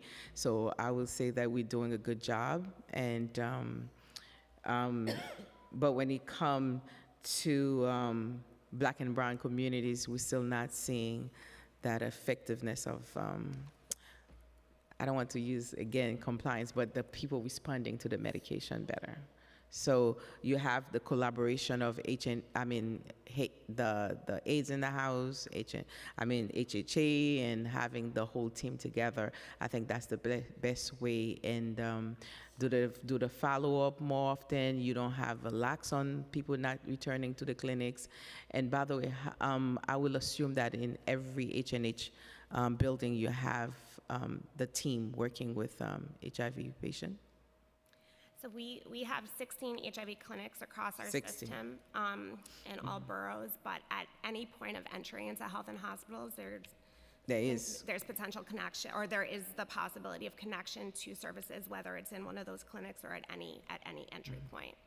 And as you mentioned, we agree with the holistic team-based approach in involving the patient and their family and chosen family or biological family in the care plan to really tailor the needs to the individual, and that can look different for different people, including more frequent visits. First, do we have them in all 5 boroughs?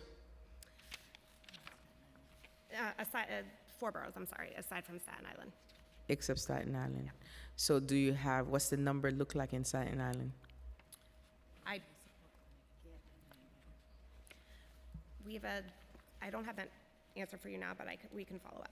So where the Staten Islanders, goes to get There services? is a support clinic, Vanderbilt supposed to. is a support clinic. All right.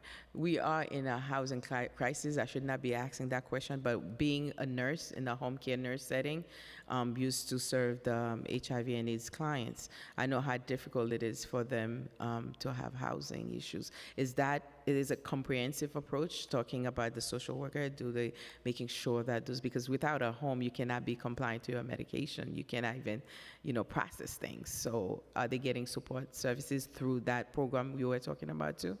Absolutely. So we screen for social determinants of health at every visit, at every point of care, and involve the social worker and community health workers as well to connect patients to resources, apply for hassle-related housing or other support. And as you mentioned, if somebody is fighting for their basic needs for food, for housing, they're not going to be able to focus on their other medical issues. And so our providers are very well tuned into that and really incorporate social determinants as medical issues. Thank you. Are there any specific outreach of awareness campaigns targeted towards older adults to promote HIV testing, prevention, and treatment still? Sure. So I'll start by just saying we have had general broad media campaigns that are aimed at all New Yorkers, and we try to be inclusive of all gender identities, sexual orientation, race, ethnicity, and age groups whenever we do a media campaign about a health topic. Just over the summer, we had a successful campaign using fun fruit images. Hopefully people remember that one. That was reminding people to get the sexual health care services that they need, and we continue to look at different campaigns. But in addition to our media campaigns, we also have a wide network of community partners, and that we also rely on them to get the word out to our communities. And it's something we certainly would enjoy to partner with council members on. How do you measure the success? The success that the program is working? The success of which? Because you say you're doing the outreach, the campaign, so how you measure that, the success of that? Yeah, so, different metrics related to the number of people using the campaign to connect to our website to get more information, for example, like that. But in general, we're also keeping an eye on who's utilizing our services and making sure that we're targeting those appropriately. So how many folks that actually you have in the data? Oh, I don't have it in front of me, I'm sorry.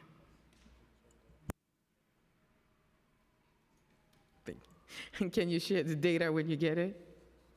Do you have, because if we reach out, we could bring that as a follow-up, yeah.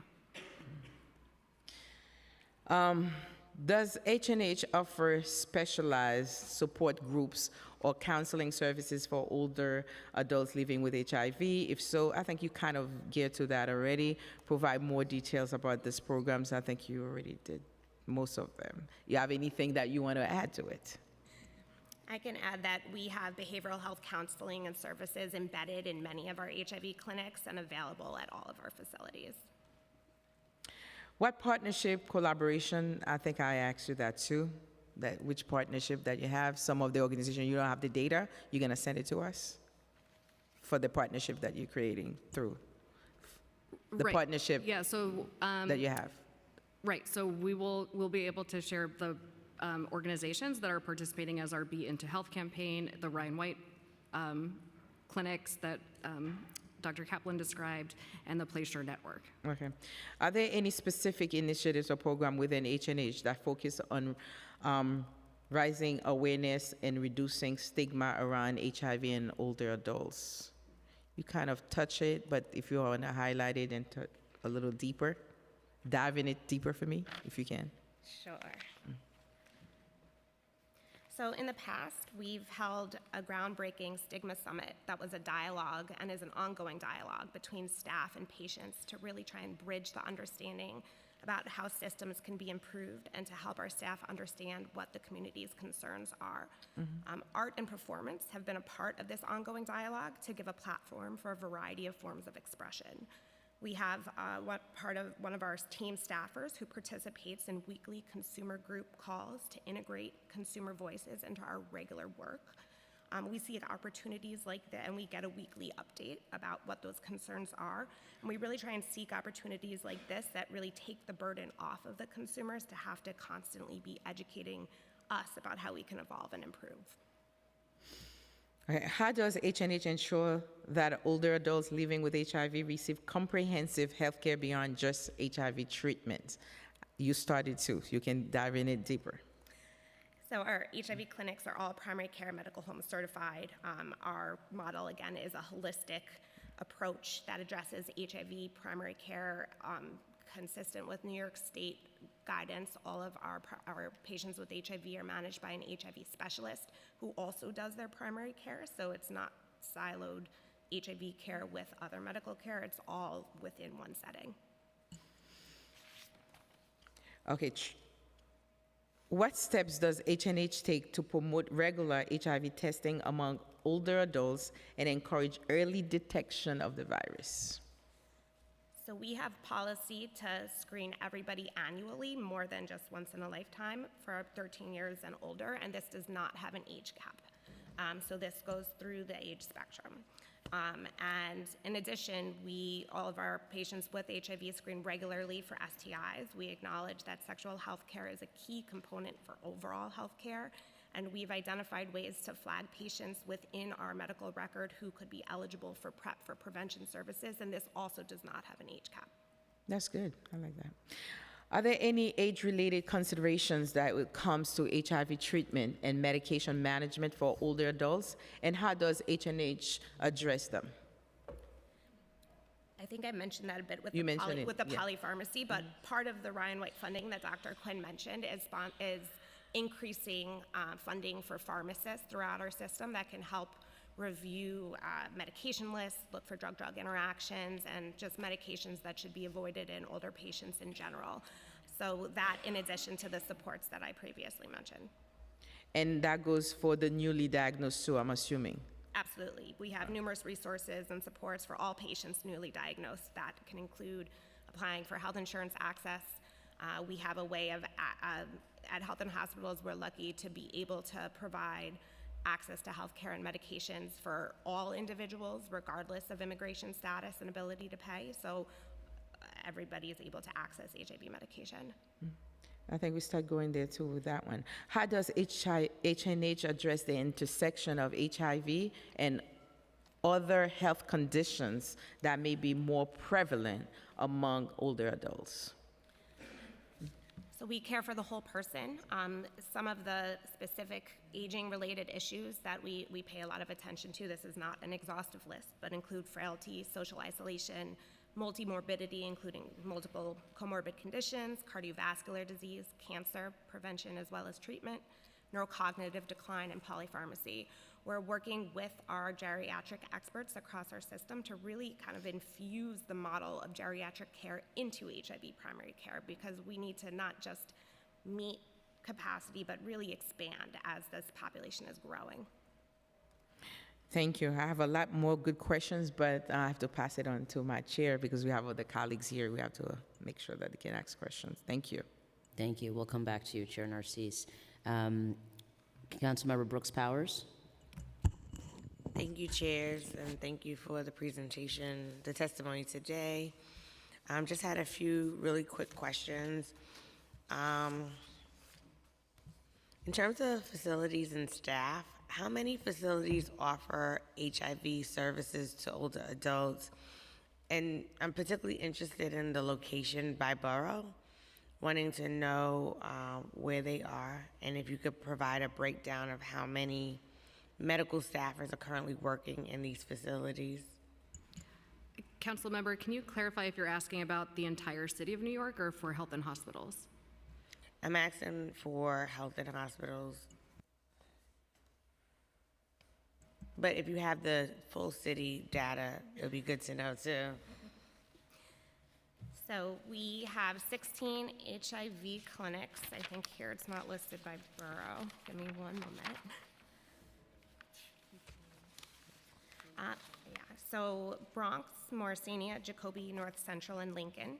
In Brooklyn, East New York, Cumberland, Kings, Woodhull, and South Brooklyn, previously known as Coney Island, Manhattan, Gouverneur, Sydenham, Bellevue, Metropolitan, and Harlem, and Queens, Elmhurst, and Queens.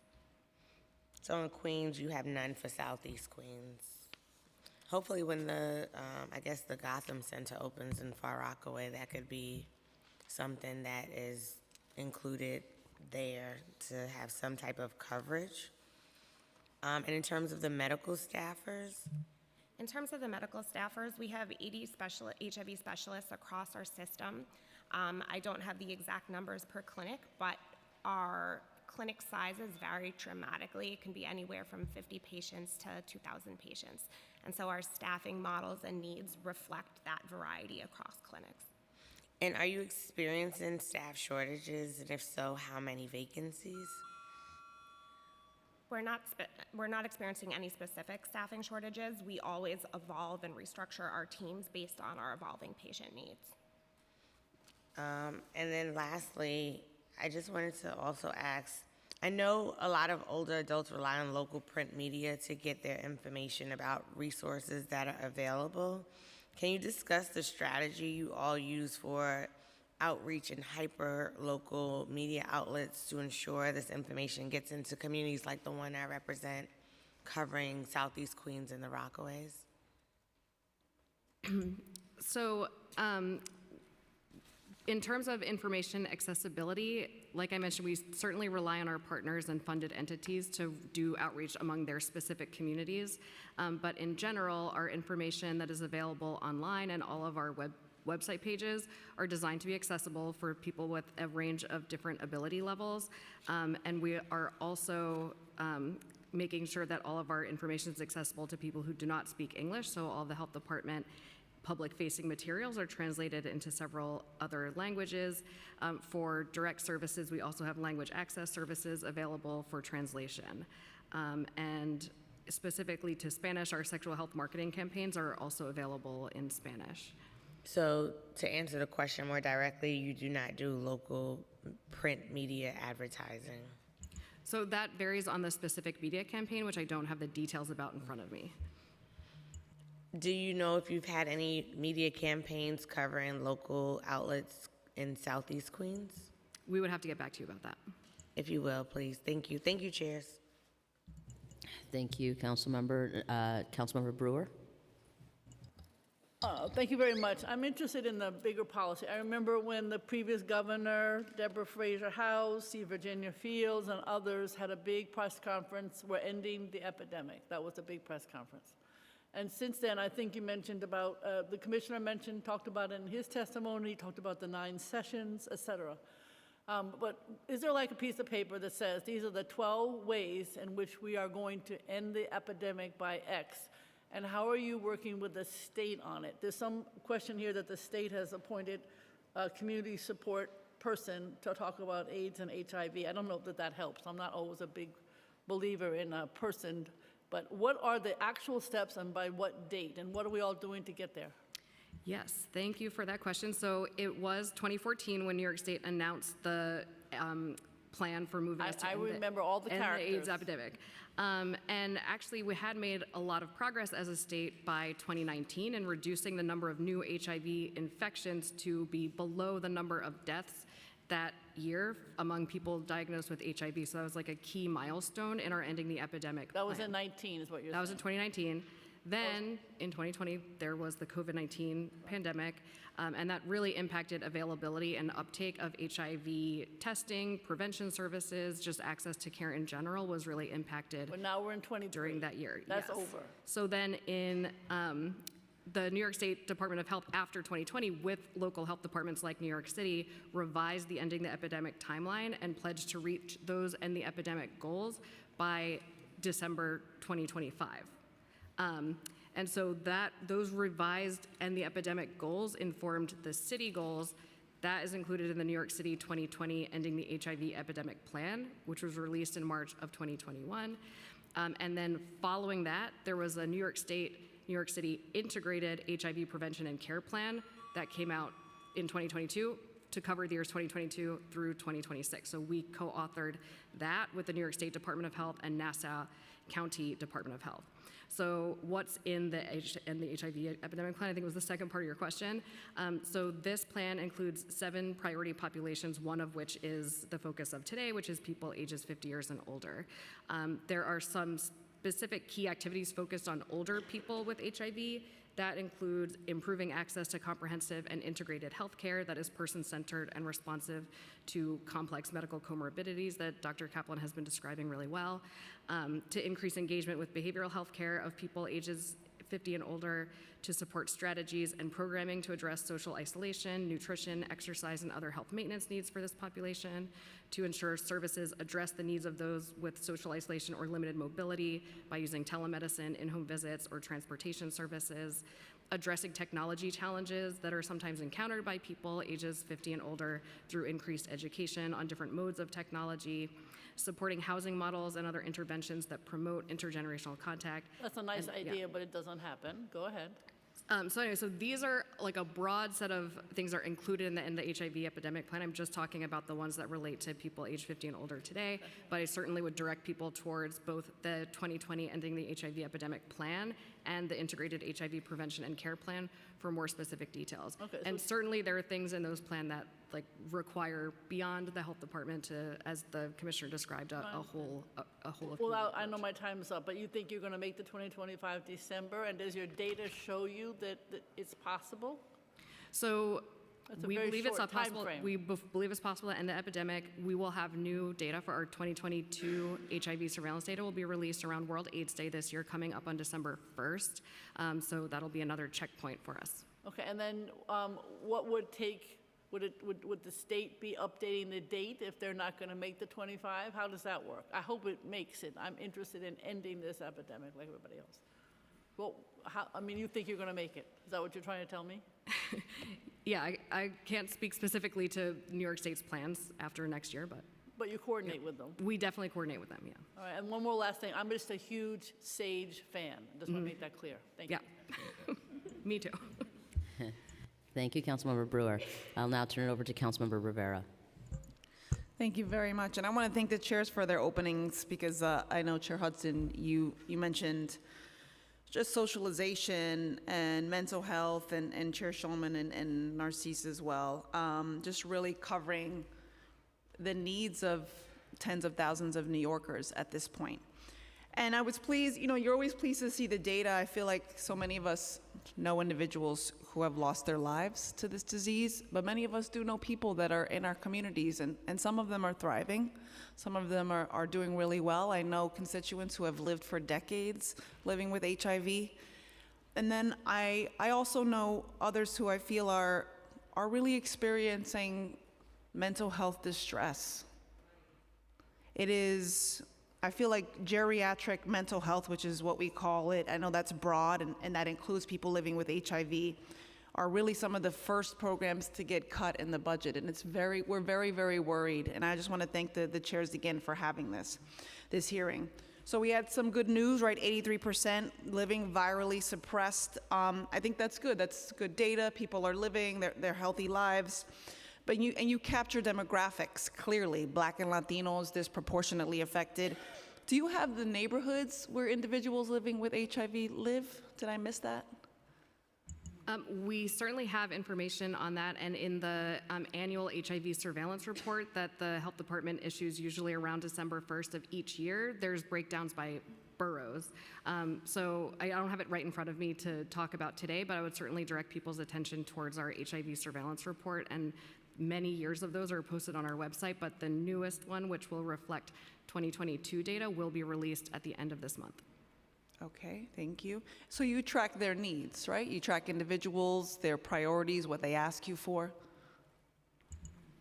So we're not able to track that kind of qualitative data through surveillance. We're mostly looking at lab-reported data and case investigations, but how we find out about needs of people in the community is through some of the mechanisms that I've already described earlier, like our HIV planning group, like the HIV Planning Council of New York, for example. So those kinds of touch points, as well as working with the providers that we're funding to do this work in the community and understanding what their experience is in delivering the services.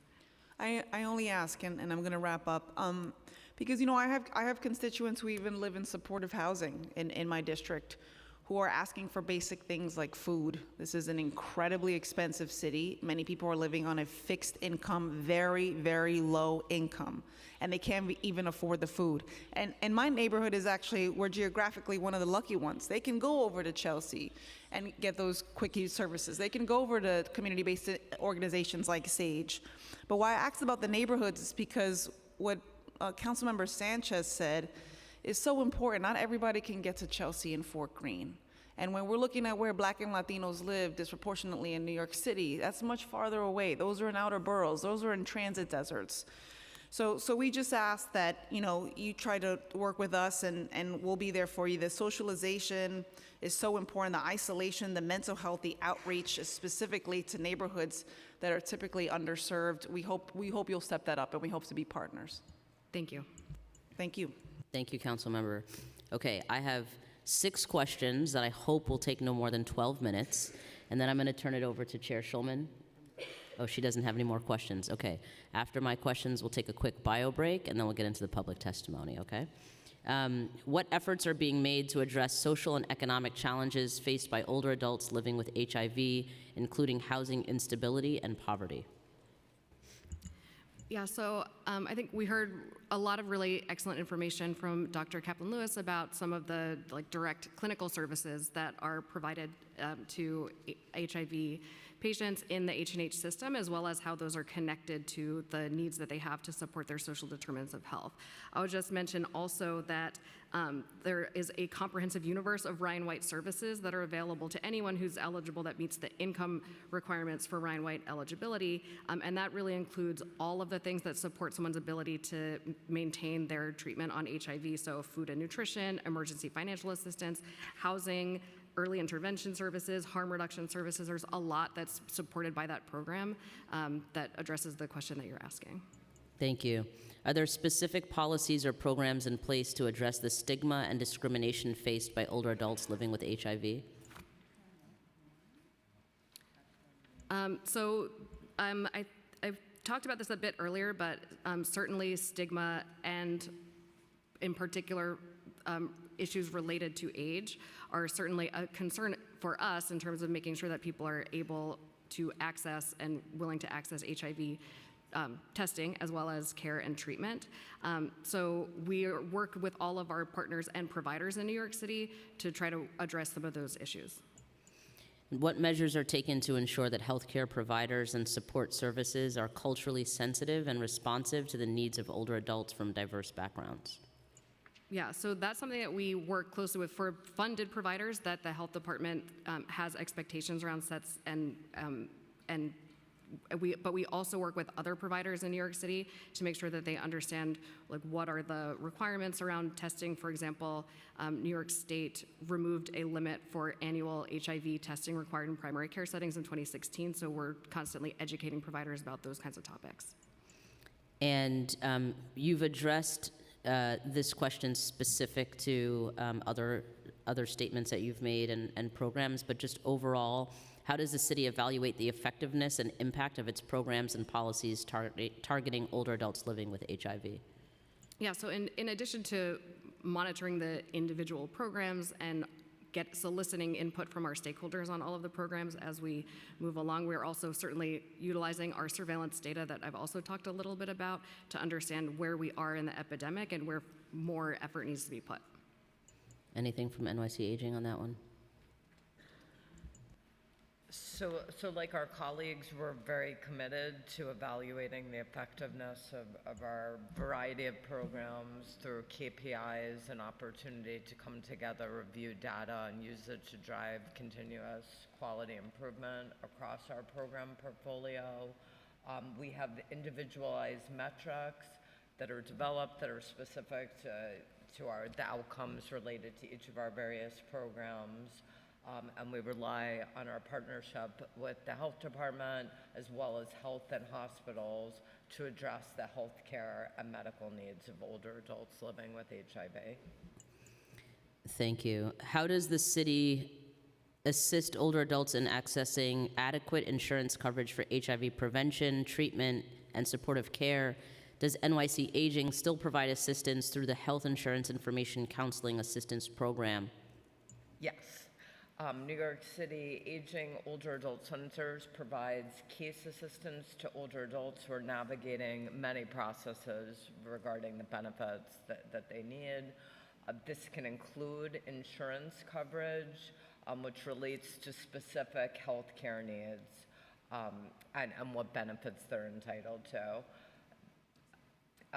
We work the HICAP program, which stands for Health Insurance Information Counseling and Assistance Program, is designed to support older adults in navigating specific Medicare coverage questions related to their health care needs, particularly around moments such as right now where we have open enrollments and get a very large volume of calls every day to help support older adults in navigating these often complex systems. Thank you. And then regarding intro number 623, which is anti-discrimination training on sexual orientation, gender identity, and expression for senior service providers, what anti-discrimination training or guidance does NYC Aging currently provide to service providers?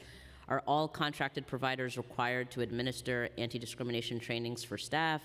And do these trainings include information regarding discrimination based on sexual orientation, gender identity, and expression, and what about HIV status? And I'm happy to repeat any of that if needed.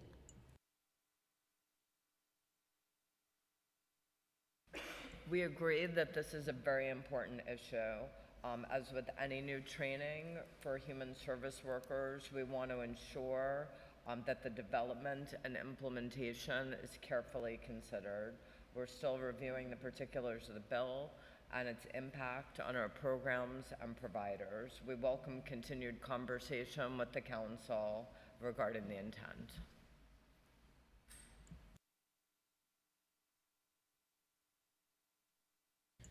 Okay, thank you. Any other questions from my colleagues at the moment? Okay, great. We're going to take a 3, maybe 4-minute bio break, depending on how long the lines are. And then we'll come back to public testimony, which we're eager to hear. Thank you.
Okay, thank you so much for your patience. I know our line of questioning took quite a while this morning, so I appreciate everybody's patience in staying here. We're going to get started with the first panel of those testifying, and our counsel will call those names.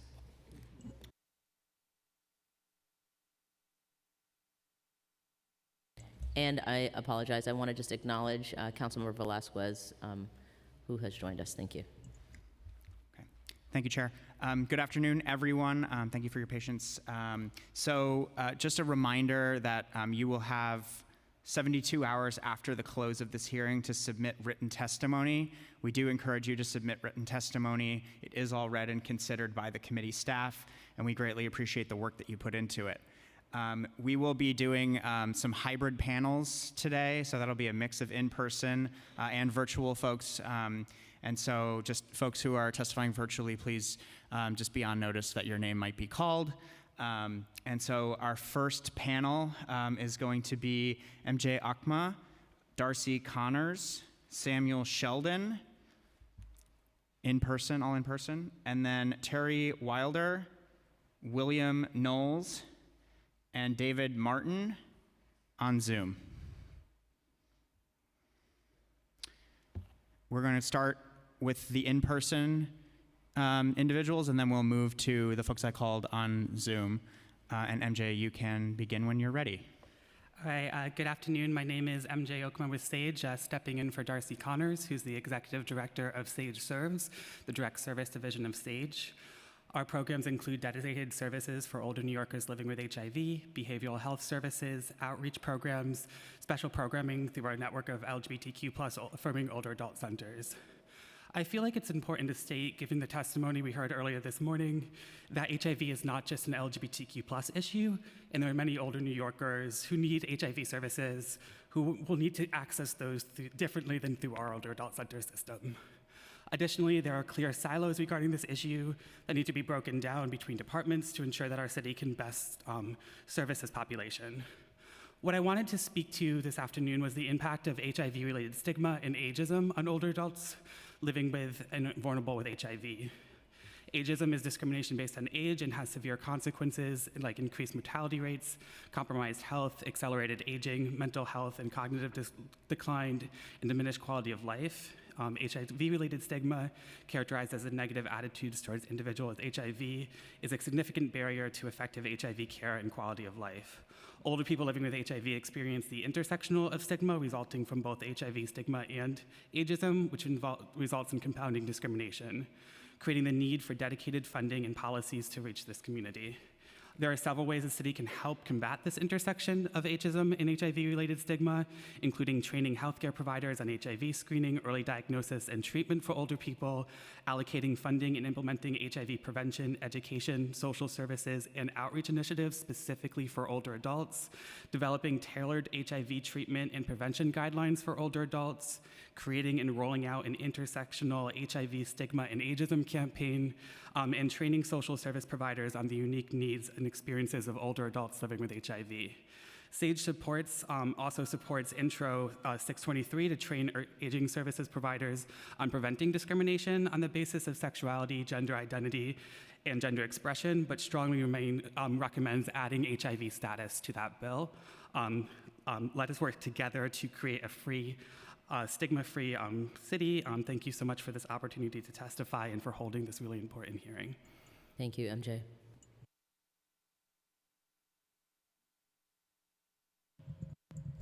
Hello, my name is Sam Sheldon, and I'm the manager of the SAGE Positive program. SAGE Positive provides direct support to LGBTQ older adults over the age of 50 who are living with or potentially impacted by HIV.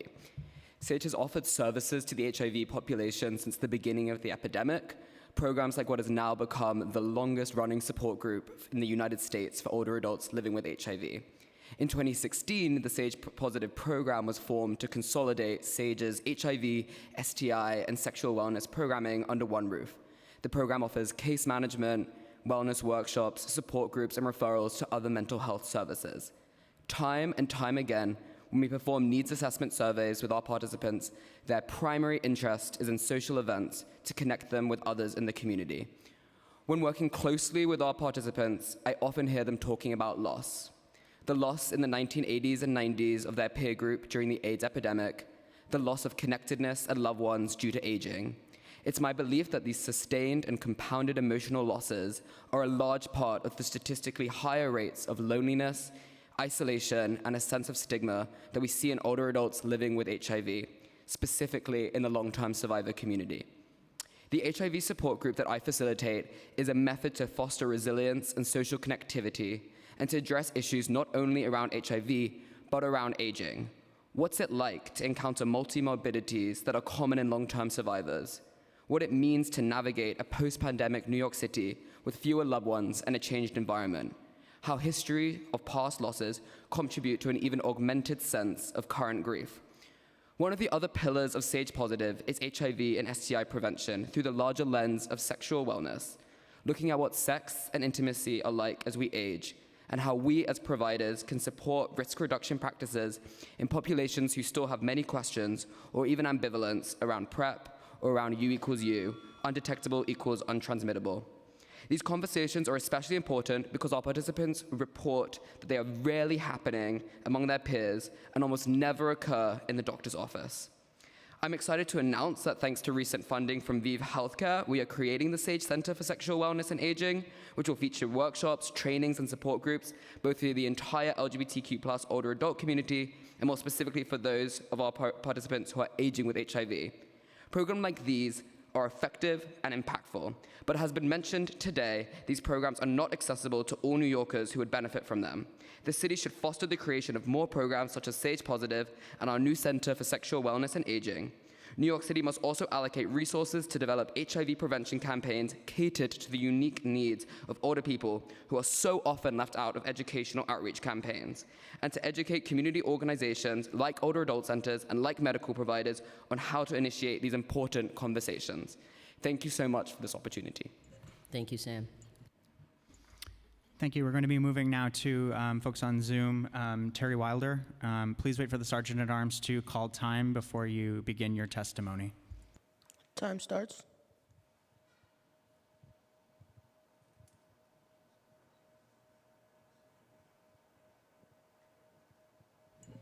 Terry, are you on?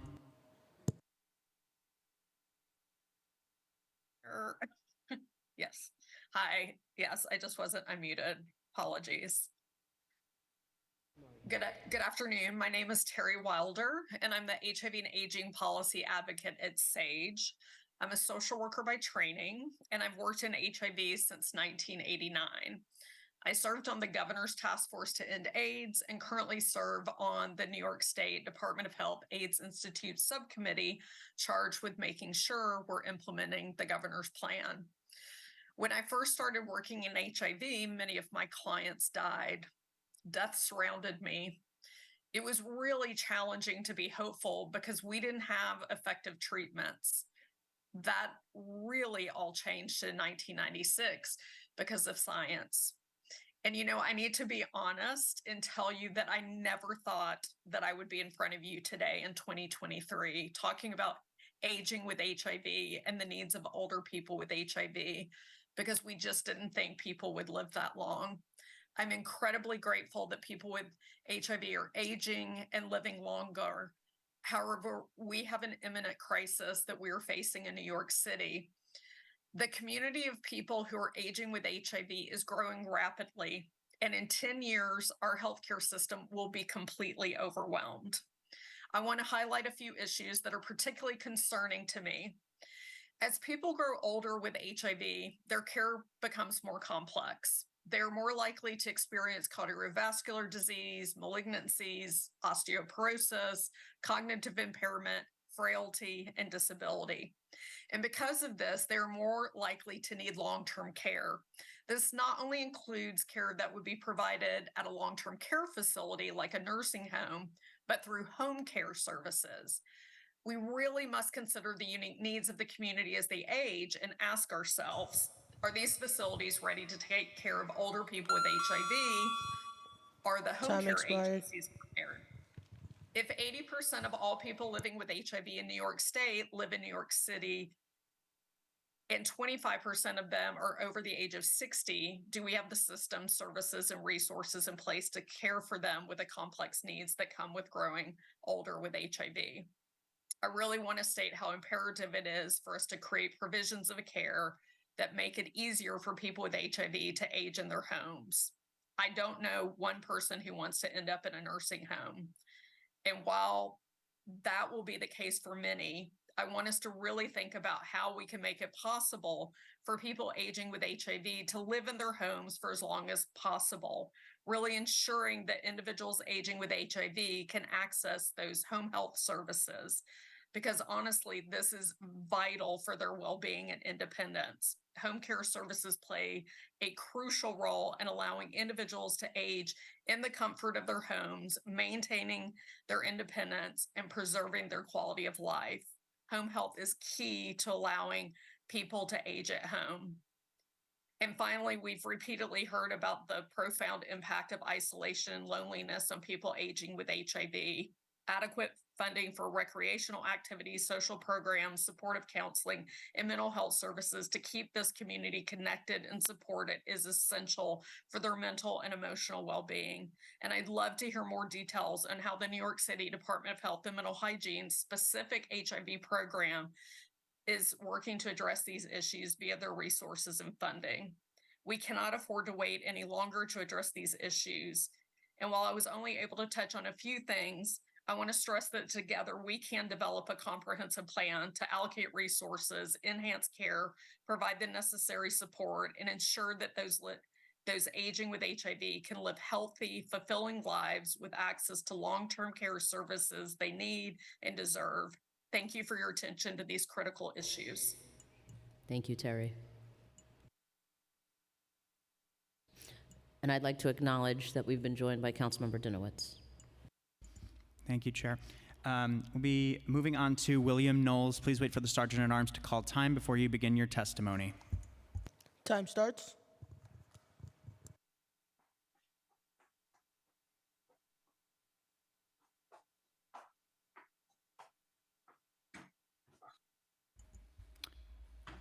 William Knowles, Yeah, you can begin when ready. okay, I'm trying to find out where oh, here it is. I was not prepared to speak today. I just thought I was here to listen. But I do have a few things to say. I'm a longtime recovering addict. I have like 29 years of recovery. And I found out that, the longer I stay clean and sober, the mental illness and the need for social workers are greatly needed, and they're very difficult to find. So the isolation and everything that everyone's talking about is very, very real.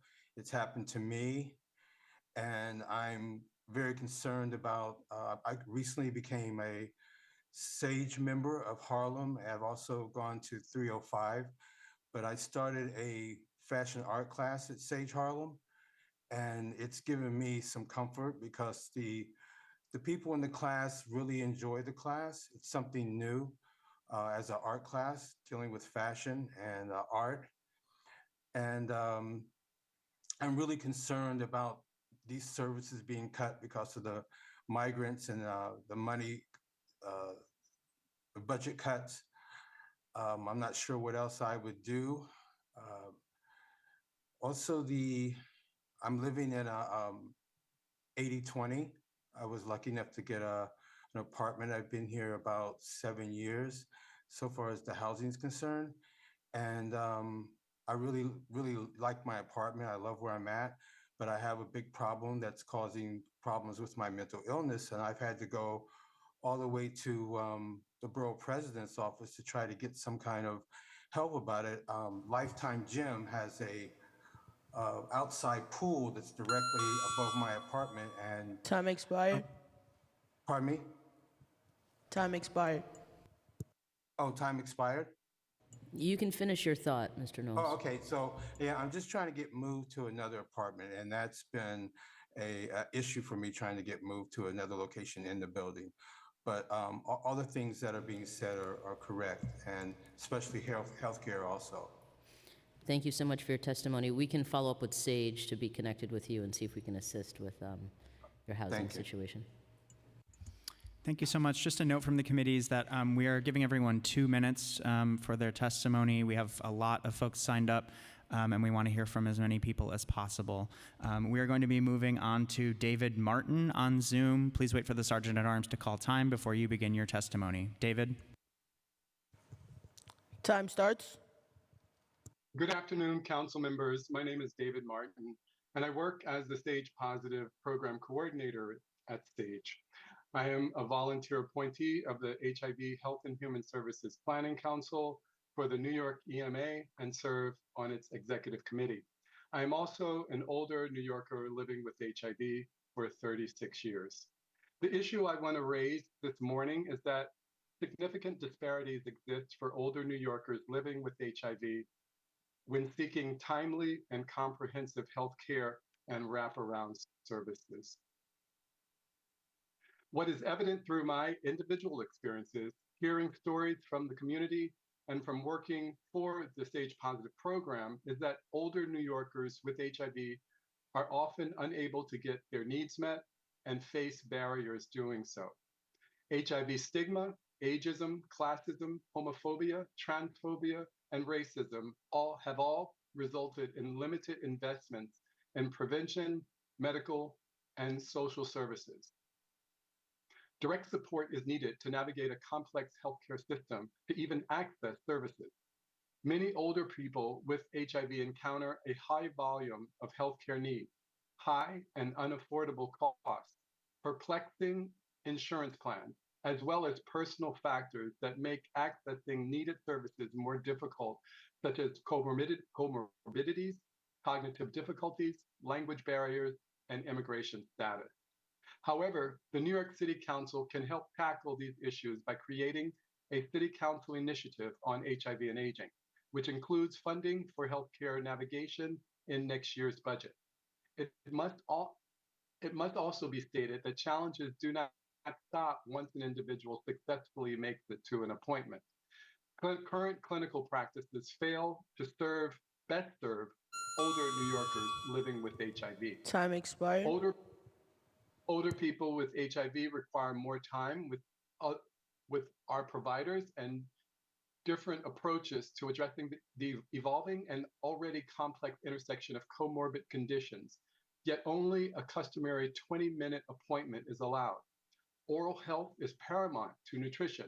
However, for older adults with HIV, tooth loss limits this due to improper food mastication. Implant treatments with greater effectiveness are needed. Sadly, insurances only cover ill-fitting, painful, and less effective devices currently offered. In closing, we need providers to conduct routine age-related assessments earlier and have the most updated training and resources about the persistent impact that HIV and trauma have on the aging process. Providers should be required to make certain that insurance covers different doctors or services before they make referrals to help prevent loss or delay of long-awaited appointments. Social services and healthcare have not centered focus on the ongoing needs of older people living with HIV, and it is time to change course. Thank you so much for the opportunity to testify. We look forward to working with you to address these and other concerning issues. Thank you, David. Thank you very much to this panel. We're going to be moving on to our next hybrid panel. In person, we would like Tanya Walker, Michael Earp, and Robin Martin, and Valerie Reyes Jimenez, Arthur Fitting, and Nicholas Montadoro.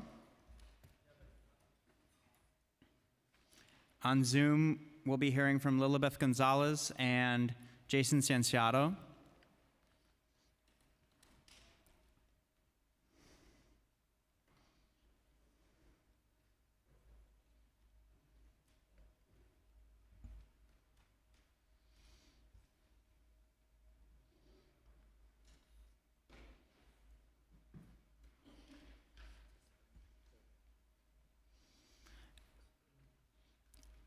And we'll start from our left, your right. So we'll start with you, and then we'll just go down the table, please. And you can begin when ready.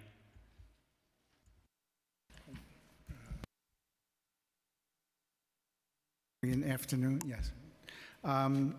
Thank you, Chairs Hudson, Shulman, and Rivera, and members of the Committee on Aging, Health, and Hospitals for the opportunity to provide testimony on older adults living with HIV on behalf of VNS Health, formerly known as the Visiting Nurse Service of New York.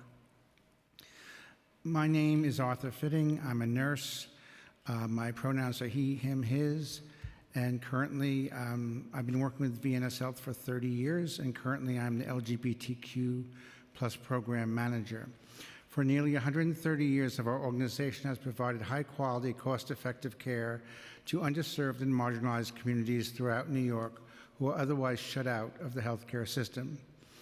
VNS has been a trailblazer in home and community-based care for decades, specializing in serving the LGBT community and those living with HIV. We lower the institutional barriers to care by meeting our patients where they are most comfortable in their own homes and communities. Just some of our programs include the Gender Affirmation Program, our LGBTQ+ Adult Program, our LGBTQ Community Outreach Initiative, our HIV Special Needs Medicaid Health Plan called Select Health. VNS Health is the largest healthcare organization in New York with Sage Care Platinum LGBTQ+ cultural competency credentials, meaning more than 80% of our staff are trained in working with LGBTQ communities. As a healthcare partner serving the diverse neighborhoods and boroughs in New York City, we play a vital role in caring for individuals transitioning from hospitals, healthcare facilities, and medical offices back to the comfort of their homes. VNS Health directly impacts the lives of over 50,000 New Yorkers each day. Delivering care in the familiar surrounding of one's home gives us a unique opportunity in healthcare education and enables us to assess and address an individual's health needs at their doorstep. Throughout its history, VNS Health has demonstrated a commitment to supporting the care to all New Yorkers without discrimination or financial constraints. We have a history of providing home health care and adapting our service delivery to meet the needs of thousands of patients, particularly during the AIDS crisis. Our goal has always been to enable individuals to remain in the comfort of their homes where they wish to be. Being able to provide health education to people in their homes where people feel most comfortable to listen and learn allows us to support their health and wellness in a very unique way.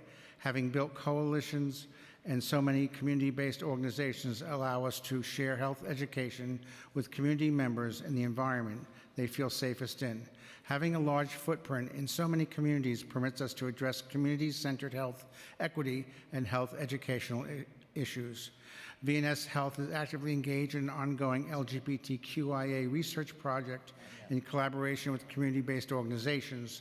Through this initiative, we gather valuable insights from focus groups, enabling us to tailor health services and programs to meet the unique needs of individuals looking to age safely and comfortably in their home. VNS Health supports your legislation today. Thank you so much, Arthur. Thanks. Okay, we can proceed.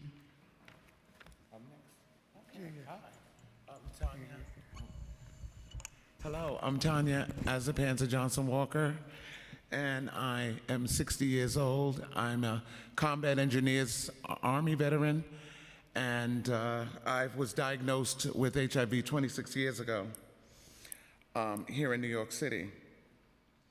When I received my diagnosis, I didn't know what I was going to do. I had many friends who died from HIV.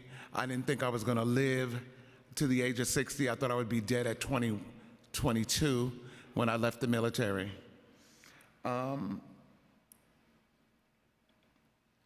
When I first was diagnosed, it changed my life. I was diagnosed with HIV. It's a journey that has been both personal and shared and shaped all the experiences in my life. It's a journey that I believe began long before my diagnosis. I believe I was HIV positive before I was actually diagnosed. When I did go, I went out of curiosity. You know, I didn't think that, I didn't think I would be positive, but I did end up being positive. The catalyst for my decision to get tested was curiosity, born out of the devastating loss of many close friends right here in the heart of New York. Their deaths were a stark reminder of the urgency surrounding HIV, a virus that doesn't discriminate based on friendship or familiarity. It can touch anyone, and it touched my inner circle deeply. Today, I bring forth not only my story, but a passionate plea for change as we confront the complexities of HIV. It becomes evident that the battle extends beyond medical interventions. It is a battle against discrimination, against the barriers that hinder our ability to provide care, support, and understanding. One crucial aspect of this battle is the dire need to invest in low-income housing for individuals living with HIV. You can finish it. Okay, I can finish. Stable housing. Currently, I live in an apartment in Harlem, and it's very hard to get repairs from my landlord. I mean, the kitchen floor is messed up. There's mold and mildew in the bathroom, and I think it's very important that we have access to safe, low-income housing. When I was younger, I didn't know I was going to live this long, so I didn't. I don't have retirement money. I don't have some of the things people have, currently. Moreover, our efforts must extend to the realm of culturally competent service providers. Discrimination, whether subtle or overt, can be a formidable obstacle for those seeking care or culturally competent care from service providers. Understand the nuances of diverse communities, creating an environment where individuals feel respected and are understood. This not only fosters trust, but also eliminates additional burden of discrimination that many individuals living with HIV already carry. To truly combat discrimination, we must prioritize the training and education of service providers, ensuring that they're well-versed in the cultural nuances of populations they serve. Investment is not just financial, it's an investment in compassion, empathy, and the human connection that is essential in healthcare. In conclusion, as we navigate the complex landscape of HIV, let us remember that the fight goes beyond medical treatments. It's a fight for dignity, equality, and a future where no one has to face discrimination because of their health status, and again, invest in low-income housing, and provide stability and empower service providers, and also more funding for organizations who provide care for seniors living with HIV/AIDS. So thank you. Thank you so much, Tanya. And we can also be in touch regarding your housing situation. Oh, thank you. Hi, everyone. My name is Valerie Reyes Jimenez. I am the New York City Community Organizer for Housing Works. I am a 42-year long-term survivor of HIV. The testimony that I'm about to give today, I've submitted official for Housing Works, but most of the remarks that I'm going to be making are going to be personal at this point.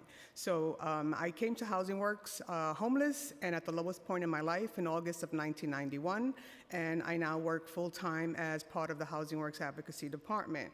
Housing Works was founded in 1990 with the mission to end the dual crisis of homelessness and AIDS, and currently provides a full range of integrated medical, behavioral health, housing, supportive services for over 15,000 low-income New Yorkers annually. And our focus is on the most marginalized and underserved people, those facing challenges of HIV, mental health issues, substance use disorder, and other chronic conditions and incarceration. Housing Works is deeply grateful to the council for its consistent support for implementing New York's plan for ending the epidemic and for today's focus on the unique challenges facing older adults living with and vulnerable to HIV.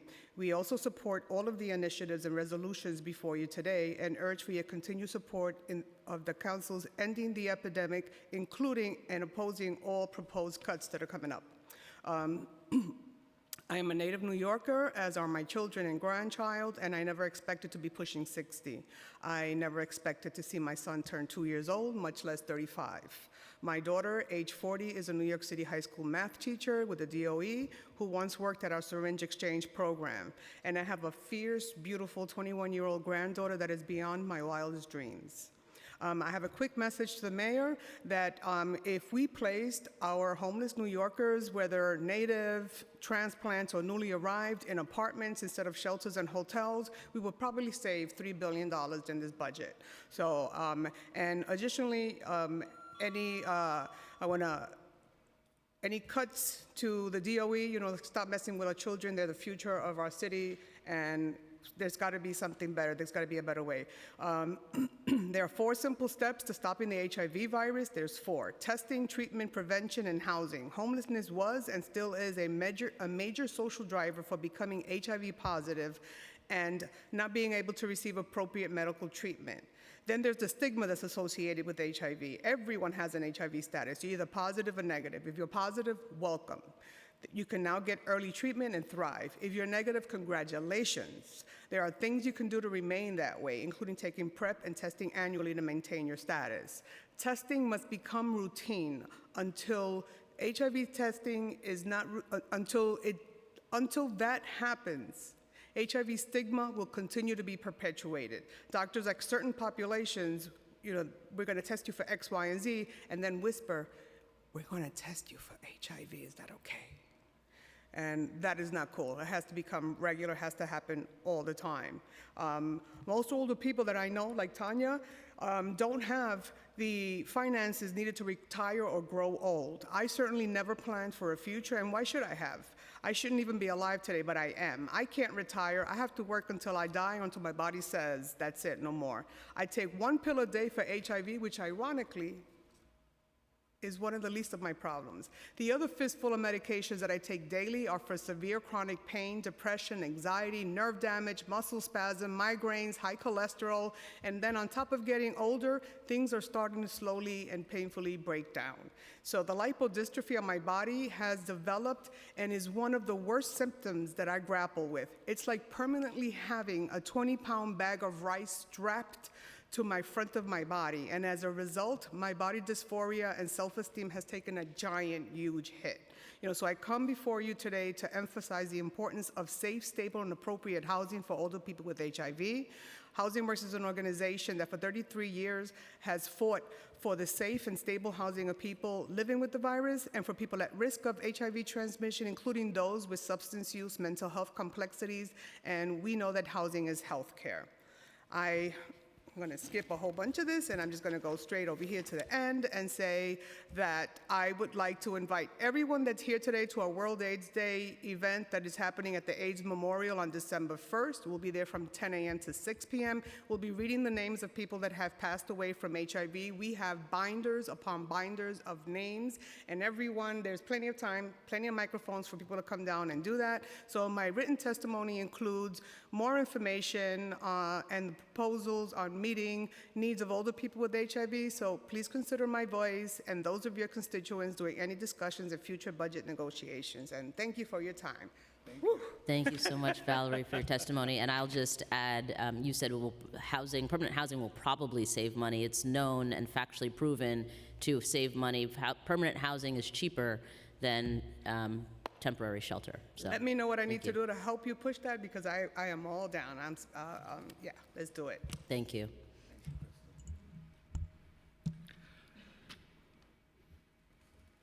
My name is Michael Earp. Okay. As long as the light is on, you're good. Yep. My name's Michael Earp. I'm 67, and I've had HIV for 30 years.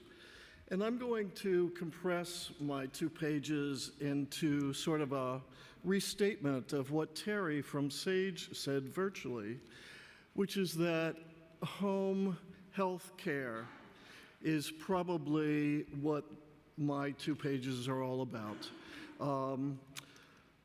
A companion who SAGE currently has a volunteer buddy program. That's somebody who usually goes for an hour a week, but it's not somebody who can carry or pull the grandpa wagon from GMHC, which I do, that has a 7-pound bag of potatoes, 5-pound cabbage head, tofu, 10 cans of vegetables, and milk. And if there were a companion who could help me, or the person behind me who actually only had one arm recently, to get those groceries home, right? It's kind of, after all these years, figuring out where the elevators are, right? Also, I want to speak on behalf of 2 of my friends who live on the 5th floor and the 6th floor of walk-up apartments. HIV-positive LGBTQ elders. They don't go out so much. I'm not sure those grandpa wagons get up there. Thankfully, one of them has the means. So I really want to thank the Gay Men's Health Crisis. It's been invaluable to me and still is. I want to thank the 13th Street Gay Center and also SAGE, the Edie Windsor Center, where I and my husband go for dinner and meditation. And thank you, New York City, for providing what's kept me, I think, alive, and also the ADAP program, New York State. Thank you, Michael, for your testimony. Thank you. My name is Nicholas Montadoro, and I am a Government Relations Associate at Emblem Health. On behalf of Emblem Health, I would like to thank Chair Schulman, Chair Hudson, and Chair Narcisse, and the members of the Committees on Health, Aging, and Hospitals for holding this hearing and providing the opportunity to express our support of the citywide population health agenda aimed at improving life expectancy. The Emblem Health family of companies provides insurance plans, primary and specialty care, and wellness solutions. We operate 14 neighborhood care centers where we provide free support, connections to resources, and programming to all community members.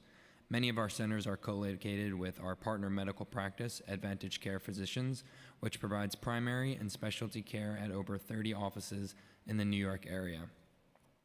Our experience in all of these areas makes us uniquely positioned to advise and coordinate with the city in the efforts to extend the lifespan of New Yorkers and to improve population health. We were encouraged by the announcement of the Healthy NYC plan to advance these efforts, and Emblem Health CEO Karen Ignani has committed to aligning to this work. We would like to work closely with you and to help shape the city's population health agenda and offer Emblem Health as a resource. We know that health outcomes are affected by more than just individual actions, and we will continue to work to ensure that all communities have access to the services they need. Our commitment to reducing inequities was recently recognized when we were awarded Health Equity Accreditation from the National Committee on Quality Assurance, the first health plan operating in New York to receive this designation across all lines of business. We place health equity at the forefront of everything we do, and we strongly support Introduction 1248. At the development of a Healthy NYC population agenda, as well as the legislation considered today related to expanding access and availability of Mpox education and vaccines, STI testing, and HIV and AIDS prevention. We hope to continue to be a constructive partner and resource to the City Council and look forward to continuing to work together. Thank you. Thank you so much, Nicholas.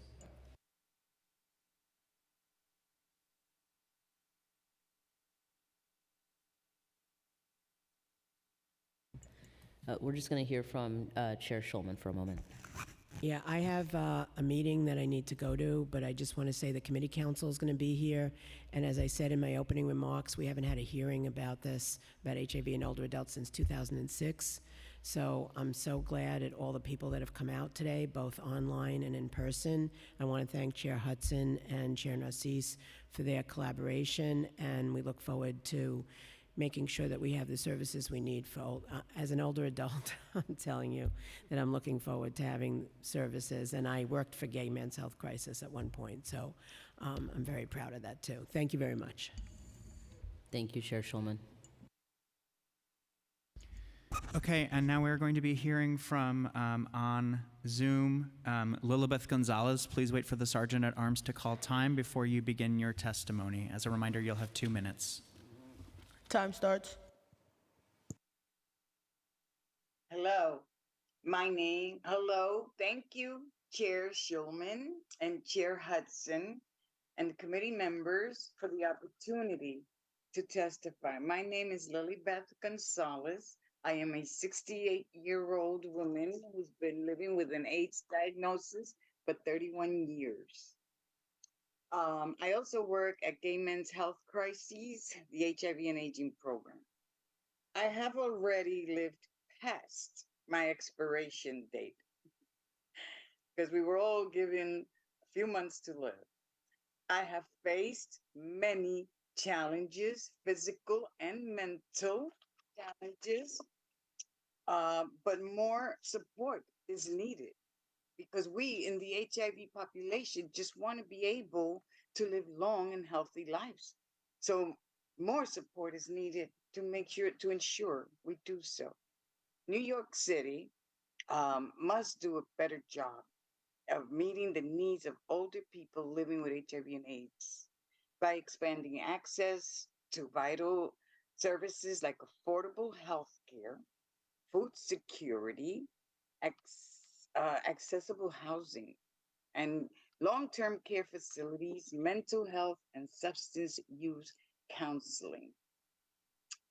Two of the most pressing needs are housing and food security, because without them, it's impossible to take care of ourselves.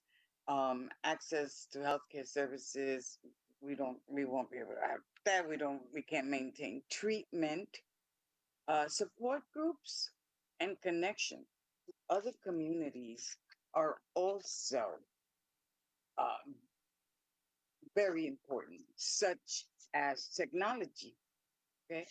Laptops, iPads, smartphones are also necessary to combat social isolation and depression, as well as to participate in virtual programs and telemedicine. Seeing this need, I created and facilitated a support group at GMHC, Gay Men's Health Crisis, and it's called Thriving at 50 and Beyond, which is for people over the age of 50 living with HIV.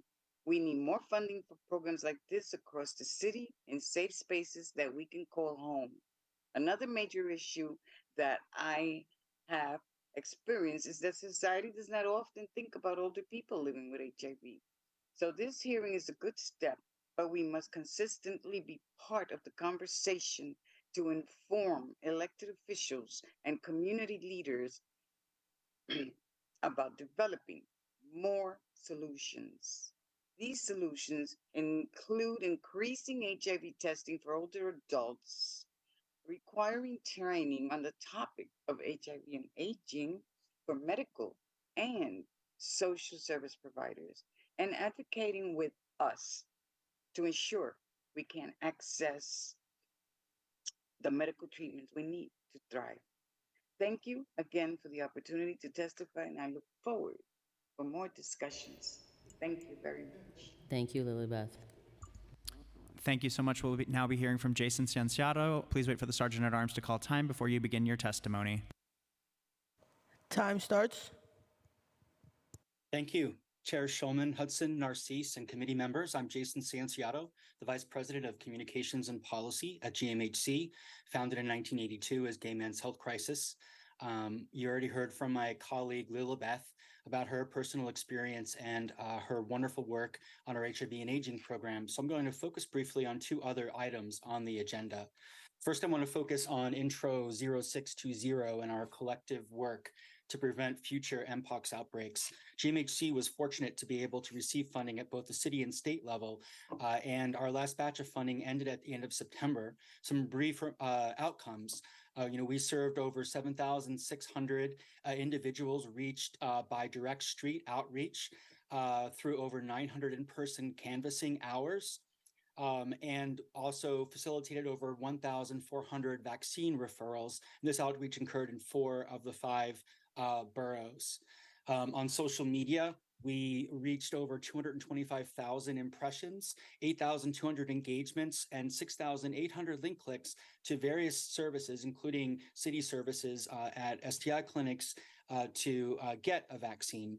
Some of the questions that we've been asked are really important to what this intro is talking about, which is what happens now? When do people who already got a vaccine series need to get vaccinated again? How long does it last? And we really need city and state funding for GMHC to continue this work. I also want to support Intro 1248 because I think it's a critical part of the shared vision that GMHC and the council has, not just helping to heal wounds that already exist, but to prevent those wounds from happening in the first place. We're not going to end HIV and AIDS until the disparities that lead to these harms happening, often when our community members are young, are taken care of. And GMHC looks forward to working with you in this and so many other matters. Thank you so much. Thank you, Jason. Thank you so much. Thank you so much to this panel. We'll be moving to our next panel now. I'm going to be calling, and I apologize for any mispronunciations of names, Faris Ilias, Amanda Lugg, Camila Sofia Gomez, Christian Gonzalez Rivera, Ruth Finkelstein.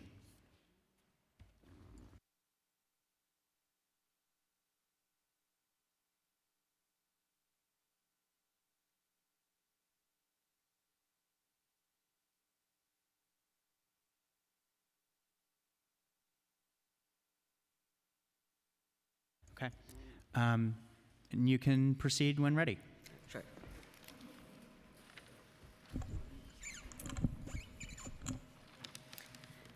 Good afternoon. Thank you for organizing today's hearing. My name is Faris Ilias, and I work for the New Pride Agenda as Policy Counsel.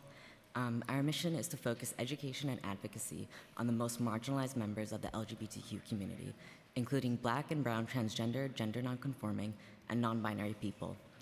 A major part of the education and advocacy we do is about the prevalence and prevention of HIV in our communities and the kinds of unique supports they need. I'm here today to talk to you about what the city can do to support them too. Research reveals that the number of older adults in the US living with HIV is the largest ever in history, and that number is going to continue to grow. This is due in large part to advancements in the treatment of HIV, but it's important to note that many are still contracting HIV at a later age. According to the New York City Department of Health and Mental Hygiene, about 17% of new diagnoses are after the age of 50, but the number may grow because many still don't know their status. The Center for Disease Control reports that among older adults, African American and Latinx people were 12 and 5 times more likely to contract HIV, respectively. Because of stigma and assumptions about older adults, many healthcare workers simply don't know how to talk to them about preventing HIV, and it's rare that they're ever offered an HIV test. Contracting HIV at a later age is an especially difficult experience, both emotionally and medically. Older adults living with HIV feel all of the stigma that the younger counterparts do, but they experience it together with ageism and social isolation, resulting in depression, anxiety, and lower rates of adherence to antiretroviral therapies. Currently, many nonprofits and health centers in the city are under-equipped to address the needs of older people living with HIV in their care. To that end, I would like to ask the City Council to step in to help this vulnerable and invisibilized community. One action the Council can take is creating an initiative on HIV and aging and including it in the upcoming budget. Another is lowering the age at which people living with HIV can access older American Act programs to 45.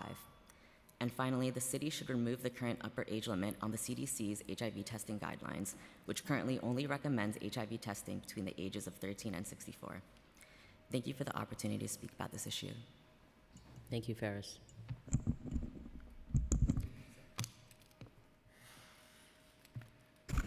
Hi, My name is Cristian Gonzalez Rivera, and I'm the Director of Strategic Policy Initiatives at the Brookdale Center for Healthy Aging. As you know, we're CUNY's Aging Research and Policy Center. So I'm here on behalf of Dr. Mark Brennan Ng, my colleague at Brookdale, who's our research director and a national expert on older people living with HIV and also the psychosocial issues facing LGBT people as they age. So these are his words. We support introductions 825 and 895, which would increase access to and public knowledge about PrEP and expanded STI rapid testing. We also support Resolution 395 and the state legislation that it references. Many healthcare providers mistakenly assume that sexual activity diminishes in later life, leading to a lack of discussions about sexual health with older patients to avoid potential discomfort. Contrary to this belief, research, including my own, Mark's own, indicates that a significant number of older men and women remain sexually active, with health issues or a lack of available partners being the main limitations. When I've spoken to older New Yorkers about sexual health in later life, many are shocked to learn that they may be vulnerable to HIV and other sexually transmitted infections if they are sexually active. The lack of sexual health education as a barrier for older New Yorkers in getting tested for HIV is a critical aspect in addressing the HIV/AIDS epidemic.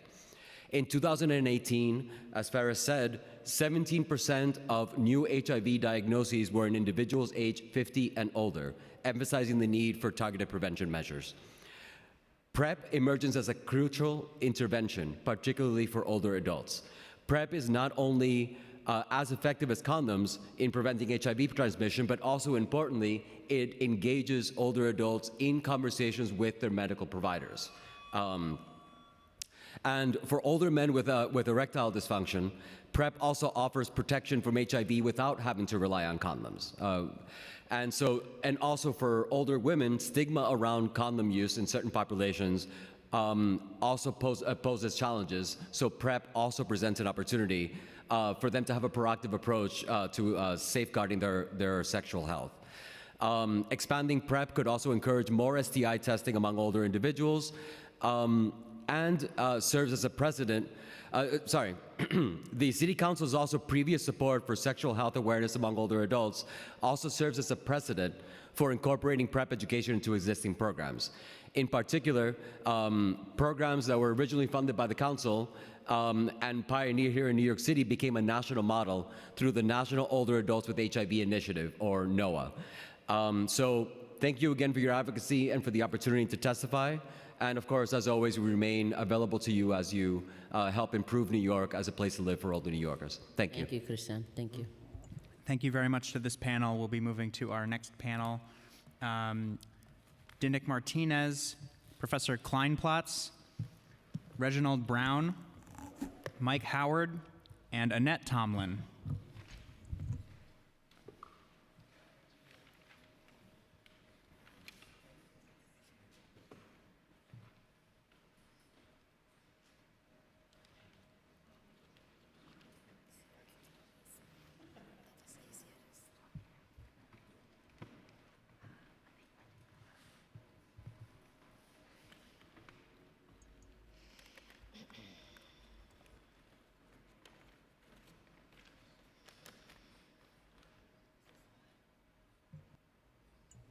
If the light is on, you're good to go.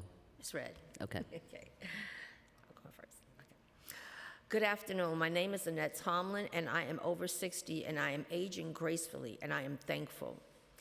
And while I am grateful for the opportunity to speak and be heard, it troubles my heart and saddens it to know that people who are living and aging with HIV are still facing the lack of adequate funding to have programs to address the issues that they are so much concerning, to have a better and ensure a quality of life. In New York, 75% of people that are living with HIV are at least 40 years old, and 50% are the age of 50 and over. I'm quite sure that these numbers have increased. This here data was actually in December of 2021. We are facing and upcoming 2024. And while I am thankful for all the opportunities that and advancements, rather, that have been occurring since the beginning of the AIDS epidemic, and because of the medication, and we have longevity, or longevity, it's like, how do you not have a plan for people to actually be able to have a substance and better quality of life? The prevention and programs that are needed, it's not rocket science. There have, cutbacks, and we just heard this, that Mayor Adams is going to have more cutbacks. We have to push for more monies to actually be funded. Collaborations need to occur with all the persons that have spoke here today, a collaboration of organizations that are able to provide better services for persons. I am a vocal leader. I fight and I advocate. So I thank you all for this opportunity to speak, and I look forward for us to all be able to make a difference and a change, because the next generation, we don't want to have to face what they had to face from our prior era. Thank you. Thank you, Annette. Hi, can you hear me? Hi, my name is Daniel Martinez. I am proud atheist. I hope the City Council State Committee on the separation of church and state, as it is in our U.S. Constitution, which New York City, including the state and even the federal government, have violated that right. I want to say that, as some previous members have spoke, I have to say that HIV is not over and is here to stay. Just like a COVID-19. Anyone can get HIV/AIDS virus. Christians, Jewish, Muslims, atheists, agnostics, including lesbian, LGBTQ, straight, anybody can get HIV. HIV does not discriminate. Libertarians, independents, Republicans, Democrats, just you Republicans, you can get HIV too. HIV does not discriminate. All backgrounds, religion, non-religion, citizens, non-citizens, race, black, white, Chinese, anybody can get HIV. One thing that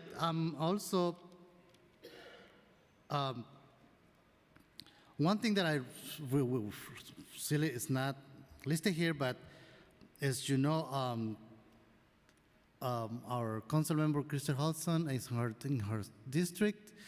I'm a member also of the Rainbow Heights Club, and I hope that you work hard for them not to cut the funding, because these organizations provides, clients are so happy with this program.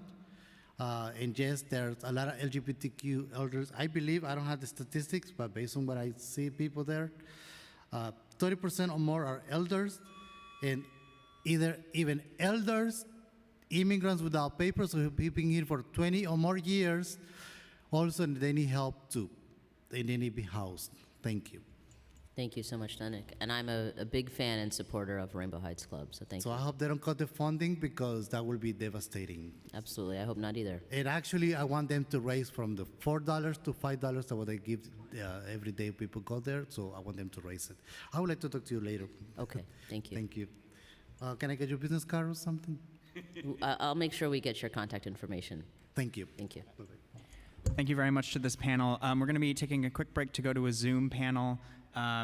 So we're going to be hearing from Finn Brigham, Katie Bordonaro, Kay Greenberg, Amir Sadeghi, Antonio Urbina, Jason Price, and Chris Norwood. We're going to start with Finn Brigham.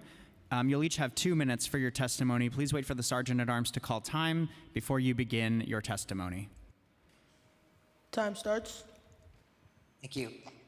Good afternoon, and thank you for holding this hearing. We share your passion for discussing how New York City can increase access to services for New Yorkers aging with HIV. My name is Finn Brigham from the Callan Lord Community Health Center.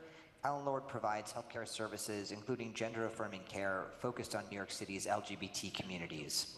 We are the largest PrEP provider and one of the largest non-hospital-based TGNB healthcare providers in the state.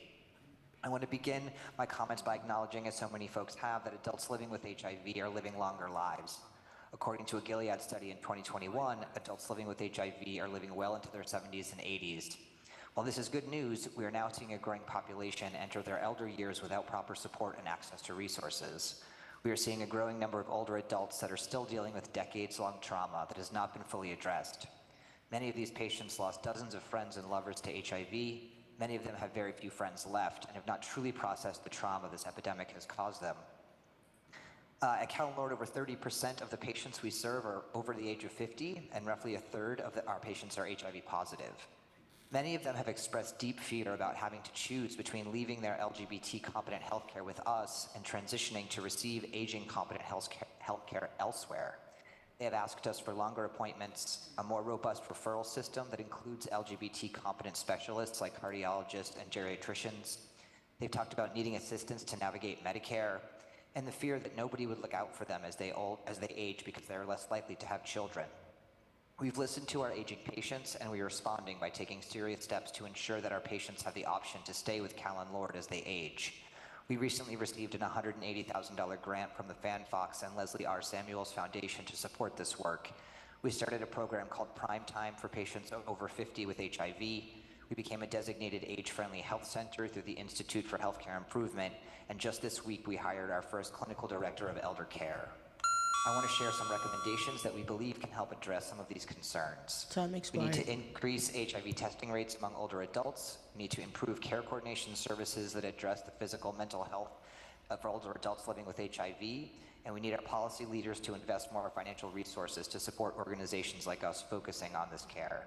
I'd like the record to reflect that Cal Nord supports all the bills and resolutions on the agenda in front of the committee today. Thank you. Thank you, Finn. Thank you. Now we'll be moving to Katie Bordenaro. Please wait for the Sergeant at Arms to call time before you begin your testimony. Time starts. My name is Katie Bordenaro, corresponding secretary of the Mitchell-Lama Residents Coalition. And while we support all of the legislation you're discussing today, I would like to talk about Reso 0791, which Gail Brewer is sponsoring. Founded in 1972, the Mitchell-Lama Residents Coalition works with current co-op and rental complexes in the program and also former Mitchell-Lama complexes and residents who are all eligible for the programs in Reso 0791.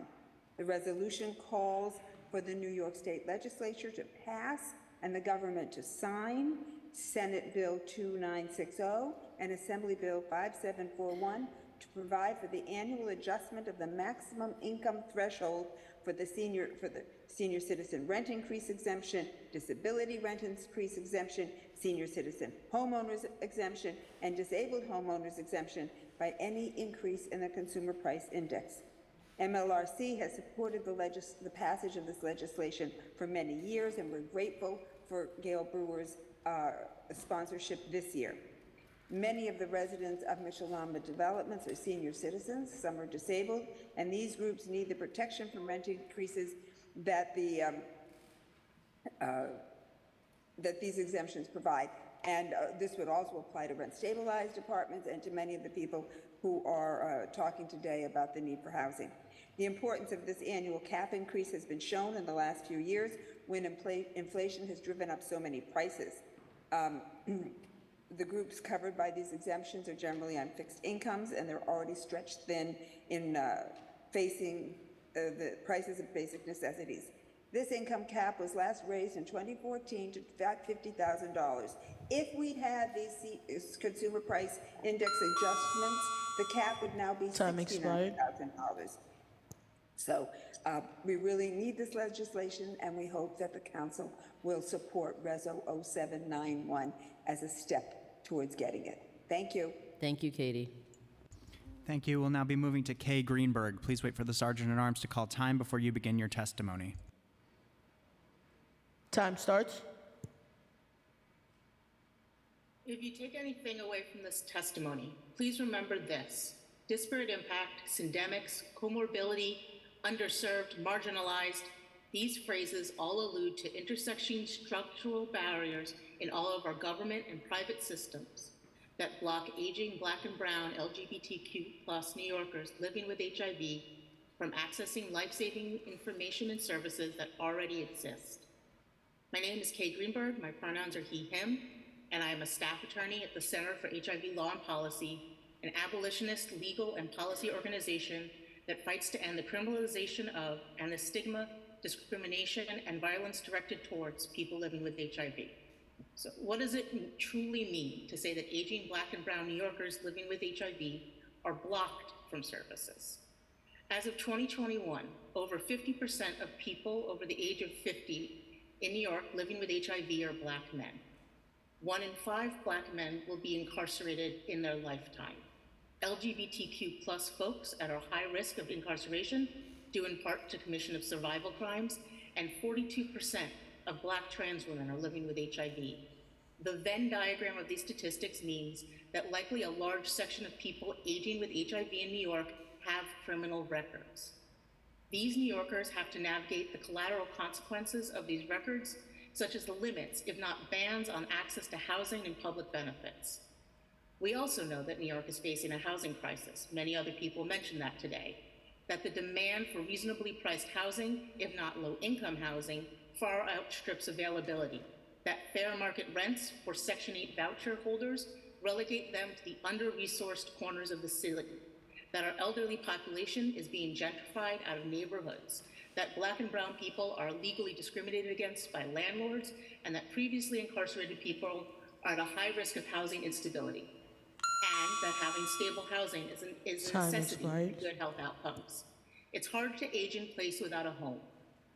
When discussing the needs of aging people living with HIV, there is commonly a focus on medical interventions and improving access to culturally competent, fully transparent, and consensual testing in medical care that increases trust in medical providers, particularly for Black and brown New Yorkers, is essential.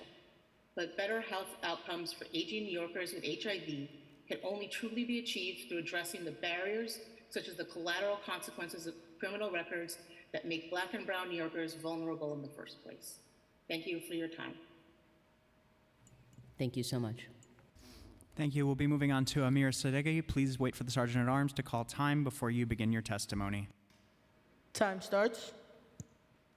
Hi, thank you. My name is Amir Sadeghi. I use he, him pronouns. I'm the Policy and Advocacy Manager at CHLP. My colleague Kay actually just touched on a very important topic, which is cultural competency or cultural humility.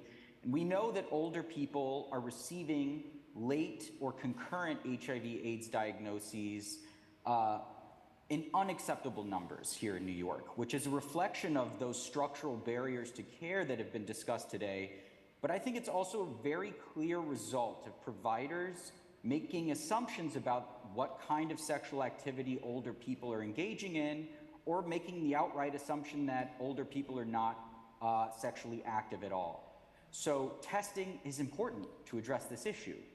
But protecting informed consent and direct notice prior to HIV testing, which is enshrined in the public health law, is paramount to ensuring medical ethics, bodily autonomy, informed consent, and patients' rights. Informed consent is what enables trust to exist between our health system and marginalized patients. However, it is clear we need some solution to build on affirming healthcare while protecting patients' rights. CHLP is working with a coalition of LGBTQ and HIV justice organizations to make New York the first state in the country to universalize continuing medical education on sexual orientation and gender identity, HIV and STI testing, and sexual health literacy. Assembly Bill 282, introduced by Linda Rosenthal, soon to be introduced by Senator Jessica Ramos, would advance health equity for all New Yorkers. It will especially advance the health equity of LGBTQ New Yorkers. But this continuing education will directly impact older New Yorkers. It will help providers feel more comfortable talking to older people about sex and health and fulfill their legal obligation to directly offer an HIV test to all adults. So my ask is, please, I would ask that this committee and the New York City Council pass a resolution in support of Assembly Bill 282 to universalize continuing medical education on sexual orientation and gender identity and HIV and STI testing, and build and champion LGBTQ affirming healthcare and patients' rights. Thank you. Thank you, Amir. Thank you. We're now going to move to Antonio Urbina. Please wait for the Sergeant at Arms to call time before you begin your testimony. Time starts. Okay. Good afternoon, everyone. Thank you so much for the opportunity to speak. My name is Dr. Antonio Urbina. I am a professor of medicine at the Icahn School of Medicine at Mount Sinai and have over 30 years of experience treating patients with HIV, and I currently serve as the medical director for the HIV and Primary Care Center of Excellence of the Clinical Education Initiative of the New York State Department of Health AIDS Institute. And early in my career, I treated patients with severe opportunistic infections at the height of the HIV epidemic at St. Vincent's. I was at the forefront of applying cutting-edge antiretroviral therapies from clinical trials. And from 2007 to 2009, I served on the Presidential Advisory Council on HIV/AIDS, advising the White House. And more recently, from 2014 to 2015, I served on Governor Cuomo's task force to end the AIDS epidemic in New York. And with this background, I'm here today to speak about the important issues of HIV and aging. And as someone who's really dedicated his career to HIV care and treatment, I understand the unique challenges facing older adults living with HIV. We've made great progress in HIV treatment and care, but more needs to be done to support this vulnerable population. As people with HIV live longer, they are experiencing higher rates of comorbidities, social isolation, mental health issues, and importantly, financial insecurity. The city must take action to address these needs through expanded services and programs tailored to older adults with HIV. And I strongly urge the council to make this a priority by creating and funding a new city council initiative on HIV and aging in the fiscal year 25 budget. This initiative would provide vital resources to two types of organizations that serve people with HIV, medical organizations and community-based organizations.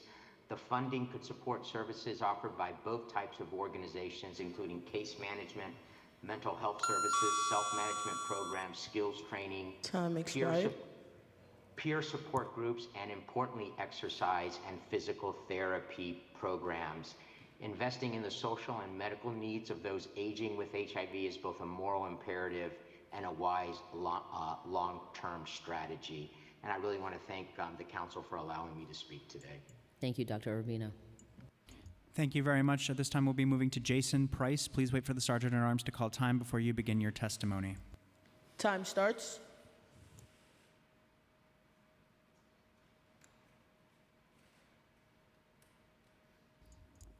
Jason Price.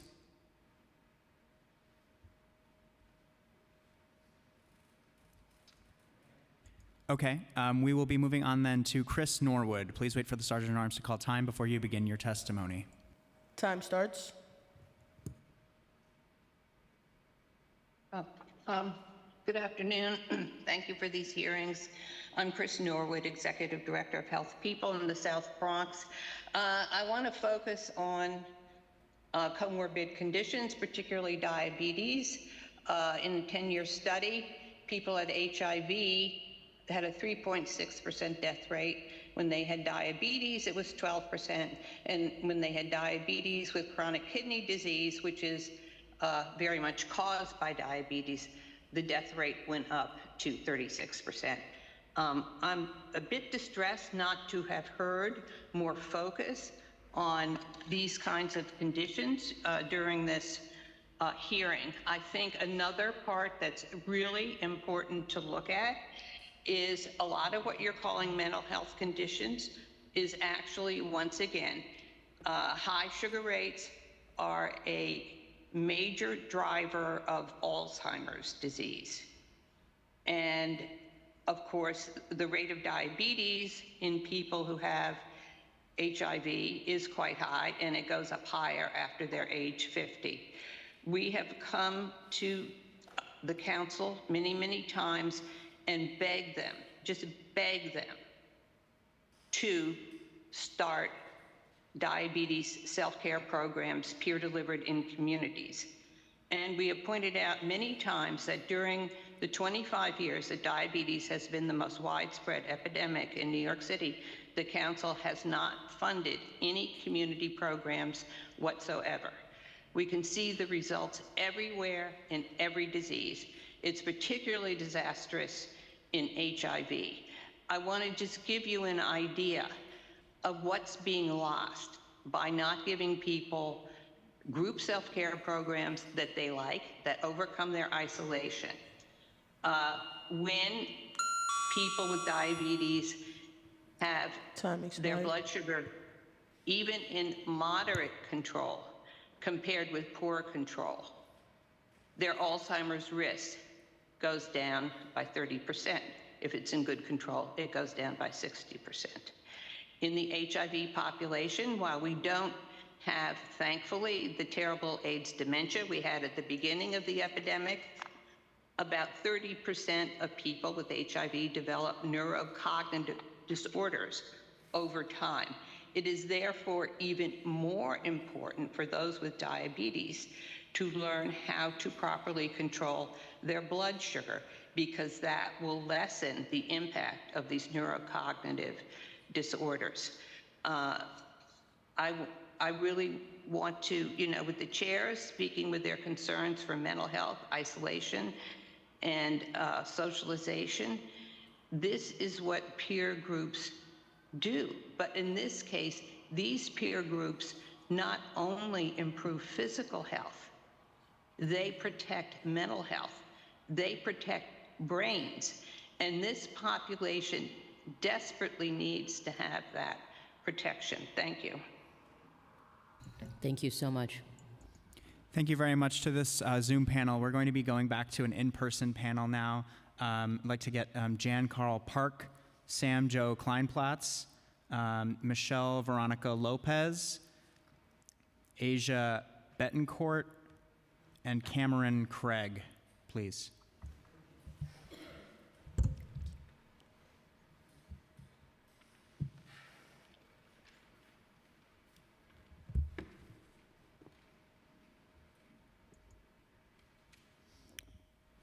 And Mr. Kleinplatz, we can start with you. Okay, you can hear me, right?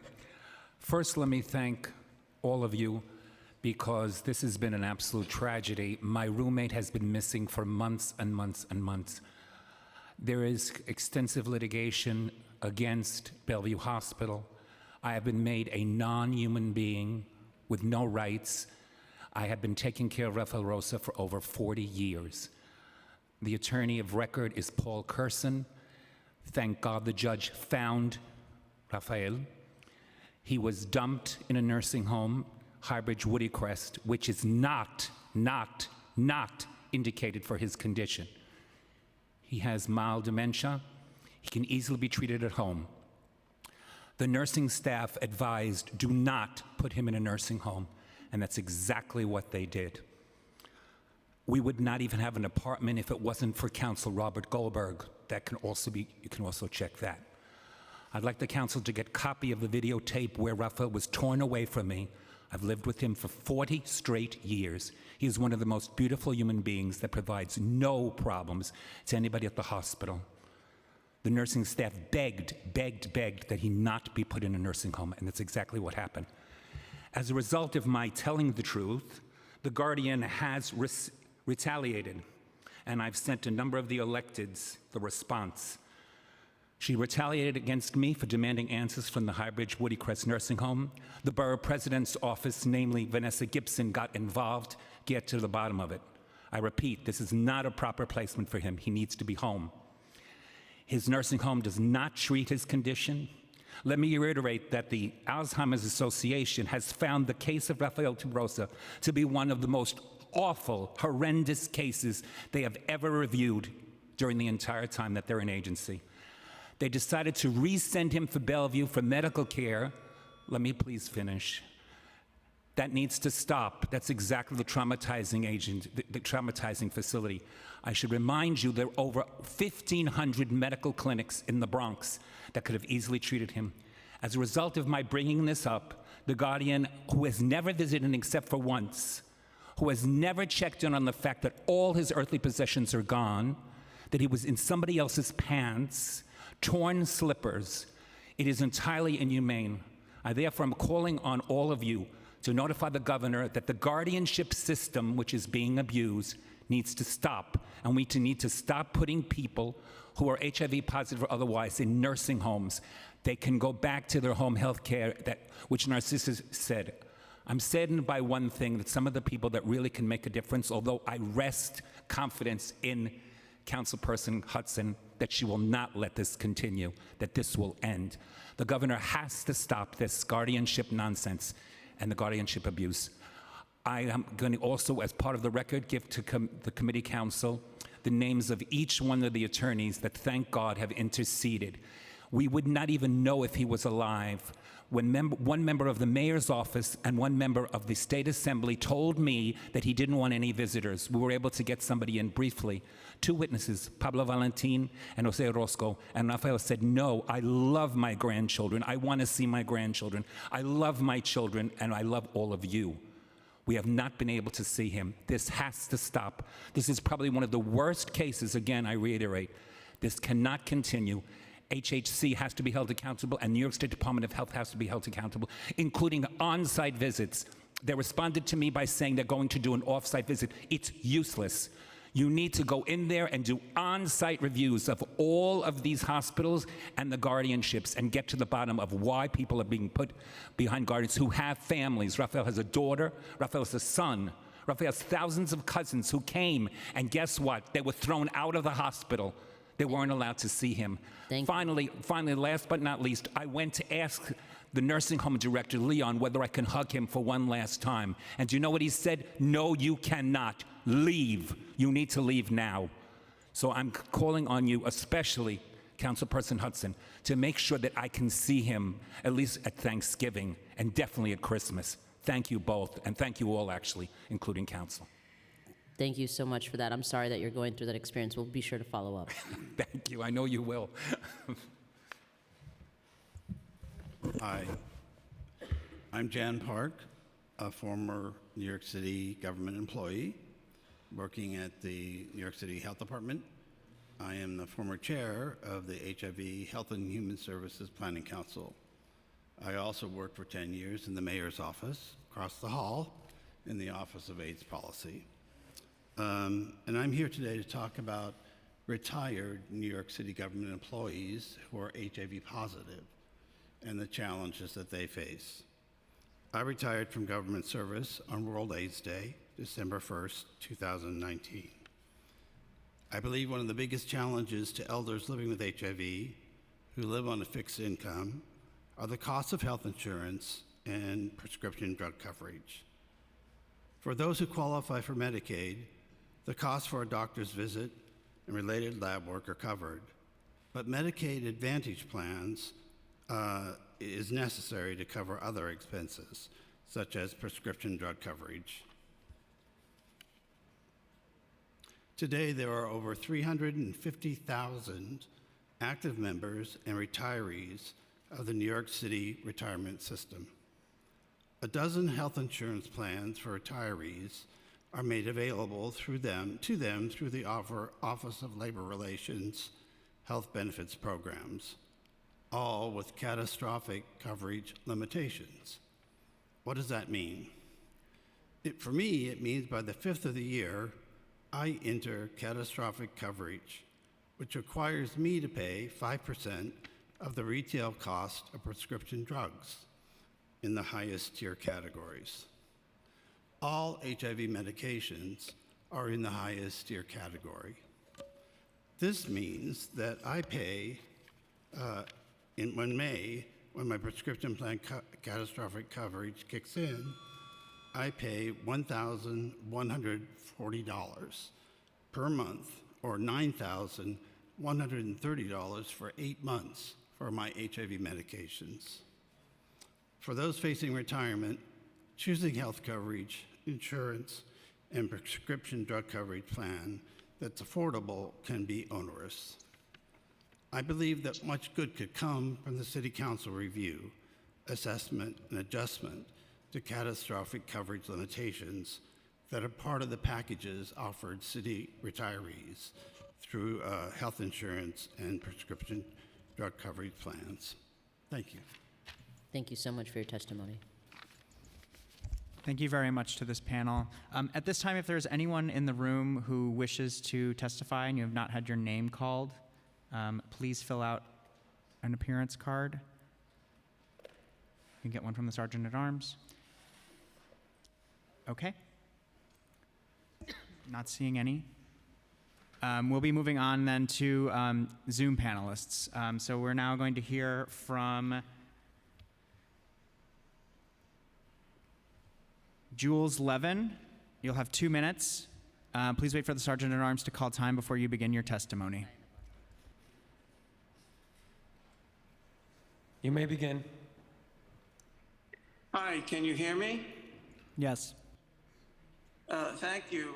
So with everything that's been said today, I will try and narrow down my comments. So I'm the person that first discovered the aging problem 17 years ago in HIV and worked with the NIH and the Office of AIDS Research. And 5 years ago, approached New York City, or 6 years ago, about this. And I'm the one that worked with the city to design the Be In There aging clinics they're talking about. And very briefly and succinctly, let me tell you that they're not working. Most people with HIV who are older and elderly are not getting their care needs met in clinics. So I'm a person, I'm 74 years old. I'm the executive director and founder of the National AIDS Treatment Advocacy Project. I've led the way for 17 years on research and education and discussion and policy around aging and HIV. And about 6 years ago, I approached the city and then the state. And as was said earlier today, the city and the state and nationally, our HIV clinics are totally unprepared to deal with the aging problem today. As said today, rates of comorbidities like heart disease and cancers are much higher for people with HIV, including frailty and cognitive impairment. I've lived with HIV for 40 years. I get my care at a major Ryan White clinic here in New York City, and in no uncertain terms they do not provide the care needs I need. It's 15-minute visits in and out. The portals don't work. Communication with doctors are inadequate. Most doctors don't. In fact, most clinics and Ryan White clinics do not provide geriatric screenings for older people, which is bone mineral density testing, frailty testing, and cognitive impairment testing. So I think a lot of what you heard today was the smoke screen. A lot of what you heard today was a smoke screen, and not really the truth about care for elderly in the city today.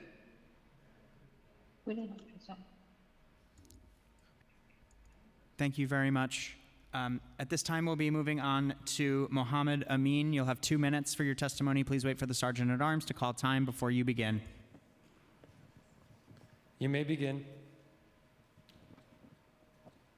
Thank you so much. Good afternoon, Chairperson Hudson, Narcisse, and Showman. My name is Mohammed Q. Amin. I'm the Executive Director of Caribbean Equality Project, a Caribbean LGBTQ immigrants' rights organization that represents Afro and Indo-Caribbean immigrants in New York City. I will submit a written testimony, but I wanted to share a bit of the following today. Caribbean Equality Project fully supports and calls on the Council to pass this session all the bills discussed in today's hearing. New York City is home to the largest Caribbean foreign-born population, many of whom live in Caribbean-centric neighborhoods like Richmond Hill, South Ozone Park, and Far Rockaway in Queens, Flatbush and Crown Heights in Brooklyn, Castle Hill, Wakefield, and Soundview in the Bronx. The Caribbean LGBTQ immigrants Caribbean Equality Project serves face unique challenges, and health inequity should not be one of them. Many of the barriers queer Caribbean immigrants encounter range every day from HIV stigma to lack of access to culturally responsive health care and mental health resources. Many of the organization's clients are asylum seekers, low-income and undocumented queer and trans Afro and Indo-Caribbean people of color. Many of the barriers queer Caribbeans encounter are rooted in ancestral trauma, recovering from post-colonization, LGBTQ-related phobias within faith-based institutions and diaspora Caribbean communities, HIV discrimination, and lack of access to culturally competent mental health care resources. Health services have been an essential component of Caribbean Equality Project advocacy for the past 8 years. Stemming from the need for increased access to free STI and HIV testing, we noticed in our service to community members, particularly asylum seekers who left the Caribbean to live in New York City. This correlates with the DOH-MH data. According to the 2018 New York City Department of Health and Mental Hygiene HIV epidemiology research, the highest incidence of new diagnoses for HIV Your time has are expired. among foreign-born Thank New you. Yorkers, and these folks were primarily from Caribbean countries, including the Dominican Republic, Jamaica, Haiti, and Guyana. Currently, Richmond Hill is home to the largest Guyanese population in New York City, and our community has no access to HIV and testing. So today, we are here to call in the City Council to pass Intro 895, Intro 620, Intro 825, Resolution 294, and Resolution 395, so we can live safely and protect each other while living healthy lives with dignity. Thank you. Thank you so much, Mohammed. Thank you very much. At this time, we're going to hear from Jonathan Martinez. You may begin.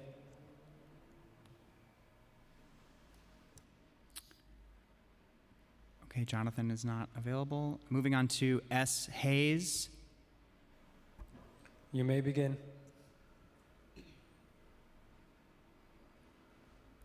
Moving on to Olga Cotto. You may begin. Moving on to Lisette Velez. You may begin.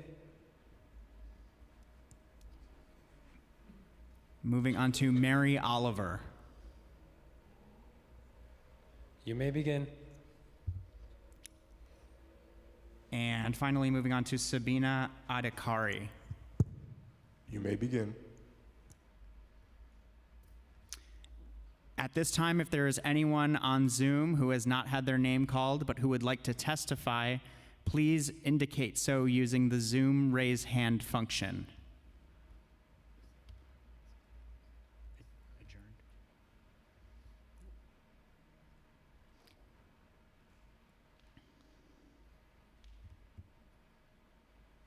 Seeing no hands, turning it back to the chair for closing remarks. Thank you so much to everyone who has testified today, both in person and via Zoom. I think all of the testimonies we've heard are testament to the strong need that there is for services and resources across every sector, not just specifically for healthcare, but also housing and social services for older adults living with HIV. I also want to reiterate the fact that representation really does matter. 2 out of the 3 host chairs today identify as LGBTQIA+, and 2 out of 3 of us also are Black. And I think the fact that we haven't had a hearing on this topic in almost 20 years shows that we haven't had representation in the past that would prioritize a topic such as this one. So I thank everyone again, and especially the staff, for making today's hearing possible, and this hearing is adjourned.